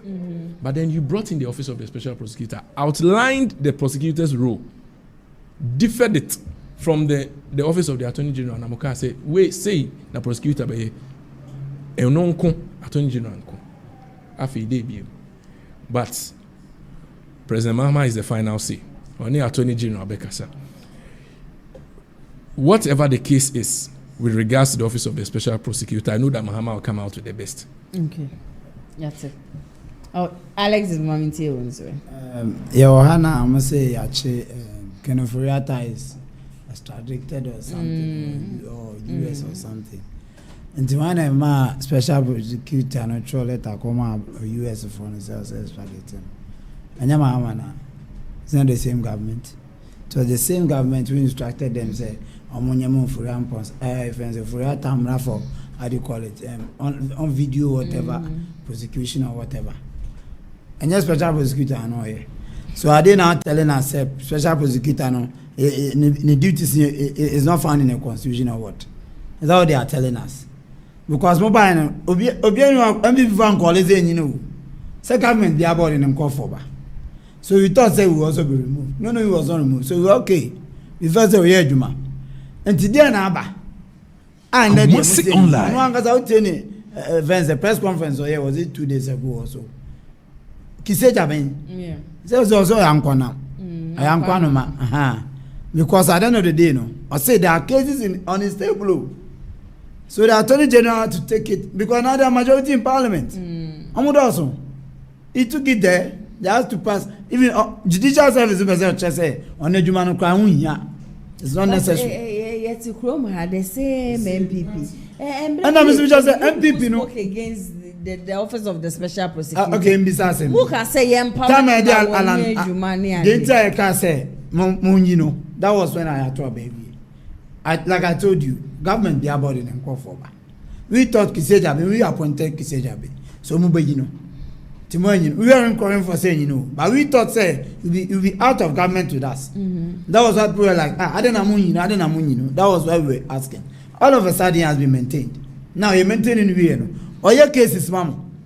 You appointed a fence, Alambans, I'm not Tanamidu. Did they talk? They didn't say anything because it was their own. Later, he I said, Jumano Somano. So he left. Abi he came out to say if you want the person who is a mother corruption, former president, so a mother serpent of corruption. Good, and you know, he said, I don't know. he was doing their best. Kumasi online. Kono Furiata, onunkwa case na the best case. Onunkwa one man says tradition. Was it not the same Kisei Jaben? Was it not the NDC government who instructed him to do all that? Then the NSC and the US want to declare say he's not on their wanted list or whatever. And the NSC. The cases to me there are certain issues deep within on the table so or delete NDC for and they feel say if they should that was the reason why Chinchina Attorney General was I caught him not judge to me pass say wow what did that woman kind I say to affect her corruption fight and I but I'll fight for corruption. Corruption case be pan now case to me prosecute me case Orabai right went to him on we are not the Attorney General and on Attorney General in the court and on him on a government lawyer na Attorney General on a Jama government in every case until Kuseja be government lawyer no akojira he only prosecute and answer about who say oh we and the mama mo offense order near the court Attorney General no mum the court. But do you remember this same Kiseja be Abraham wa be came out to say Muna more man a crime man in Eduma. That was what he came out to say. Okay, good. Yeah, good. So that was when he came out. Provided. In fact, frankly speaking, I have always been against the office of the special prosecutor because I thought he wasn't doing anything better to save the country. They are no aside that, I wasn't seeing anything. Somebody who came out to tell Ghanaians to say, Ebra Keno for Riata or catching, he was aware. So and if he was aware, person came out again to tell Ghanaians to say, Ebra Keno for Riata Eco PMO airport, and he tried to stop Keno for Riata. And to if you knew, I don't know because he doesn't have power. Only power the best stop. Was he not the special prosecutor then? Keno for Riata, the same person said he traveled before and said Yakwa. And to US, Oklaman extradition, whatever. When they come to power, Kasa say nothing happens. When they come to power, and this is for Kasa say nothing happens. They say, almost Ora, and Bazani Acho. Cause Ora away. Me say I saw one post. One of their own. Ora away. I go to say Ora. Jaguars, so Miss Ombanom did not so. Ora Mahama Kes, Kasa Pragia Maya must help to one money. Pragia be a number of money. What are we talking about here? Jaguars, that was another brother officer. Jaguars. Oh, Casamanga is my turn and cross I one. No, that time is up. The time the cross, something I may manage just 1 minute. Exactly. Double standards. You will have the office of special prosecutor by. You can say there is no law. Online. Aside Attorney General, will be to me prosecuting Article 88, Clause 3. You see, Attorney General must be the sole prosecutor of the state. In so much establish the office of the special prosecutor. And the Martin Crayfreeze crowd or can say. Munti political interference in Tino Wontumi. He said it. That means people were interfering with his work. And now, Kisei Jaben by. He has to refer to the Attorney General with regards to Ofriata case. No, to say U.S. foreign move over citizenry and staying issues. It has nothing to do with special prosecutor. It has nothing to do with Attorney General. On only citizenship issues, and I would do on USA. Omo reason ti omo de aso ni mu nti no ma omo ni ndili ansa afei omo ni na delivery say he has a citizenship, he can stay. How can you bring him back? Somebody who has citizenship, how can you bring him back? So it is up to you. And then Afenyomake himself said it.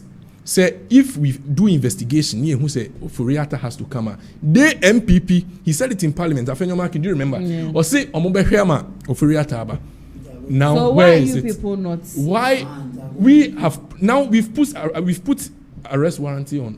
Nasa red Interpol. Red Interpol. Yeah. So say this is the law.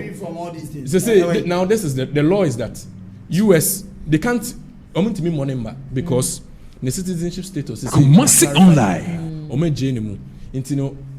You can't do anything. They can't touch their citizen. No. Because he has citizenship. That is why Jamaica say the special prosecutor somehow failed. Because this person, according to you, before he traveled outside the country, or letter the braille. Then again, you the same special prosecutor came back again to tell Ghanaians to say, "Ebra wo to kwine ewo airport, you try to stop them. You couldn't stop the person. You allow the person to travel. At that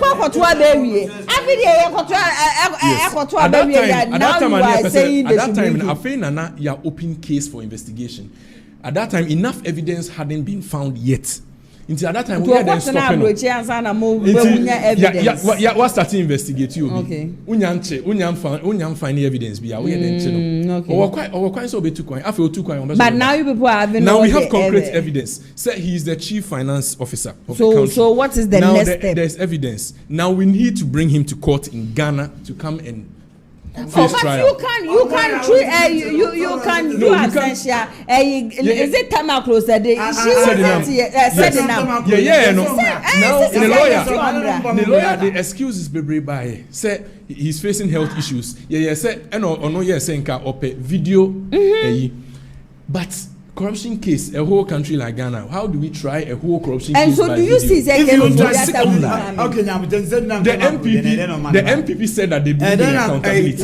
They believe that they are not a party of corruption. They believe that they are a party that MPP believe that they are a party of accountability. If they believe that they are party of accountability, let them bring Koreata. Okay, Obi Abese Uchiane na Mechia in this phone na Mechia tie phone na masaka so omunkoso anomuhwe Kumasi online, Tick TV, every now and then, Monday to Friday, tune in. Now share shows na of course farm support entire president. Now your good policy one. Now famra. Okay, yeah, better was see Papa Kudanko. Alexis, but you'll be able to chian and the brothers for life way and mecha go to different club for so. Namasa switch lawyer Justin for Ponko Diabium JFK. Mecha Martina Mayo, incoming regional youth organizer. Francis Adomako, incoming secretary, Lawyer Bonsu assistant secretary, Chamodino Kwakwapia, Kuka, incoming regional chairman, on the Mecha Keskin, incoming Ashanti regional communication director, on also Aspana, Commander Razak, Member National, incoming region. Okay. And team part of us as Commander Razak, Subi constituency organizer. Okay. Also aspire for regional Nasara. Now, the last word I was saying is NDC, for policy PMI. Okay. Kumasi online.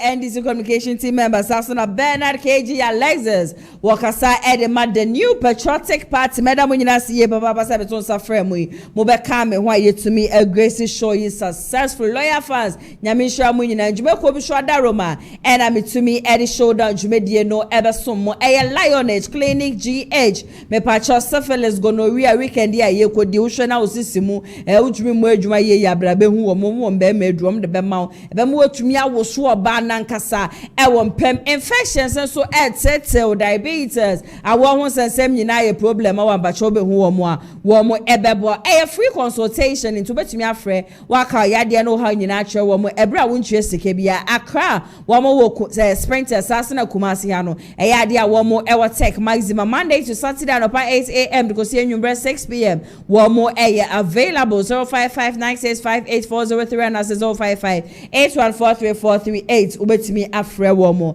Danis garage me pacho opeka papa atodia.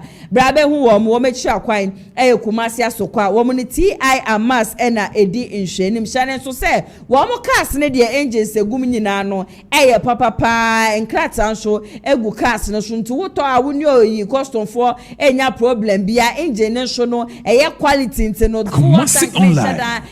fu bebre na de cheni ade se bia ne ye de one city living ye tum ne ye tesho ne ye ne se me pa cho be to Danis garage in fact one cars ne bia ya de a wo ho entro kra 0550623377 the base yes a Ghana first the base yes a job for the youth the base yes a power nyami aduma Monday ultra modern party office won Clemante mu no ye bie ano enu nte no nana ya sewa me ni team ni nyina no ye be kwa kopie mu won Clemante ye be siro obia nhia ye Obra Sports anopa 8 a.m. ye be nante e de free ho no ma kwa kopie mu baby a party office no ewo me pa cho bibi chi wa adwo beso bi afrem penifo na abisa question bi 0550623377 obetimi afrem penifo edi esi so mamida production team ni nyina ase esme ba won krata ni mu hana ATP ene de besom yen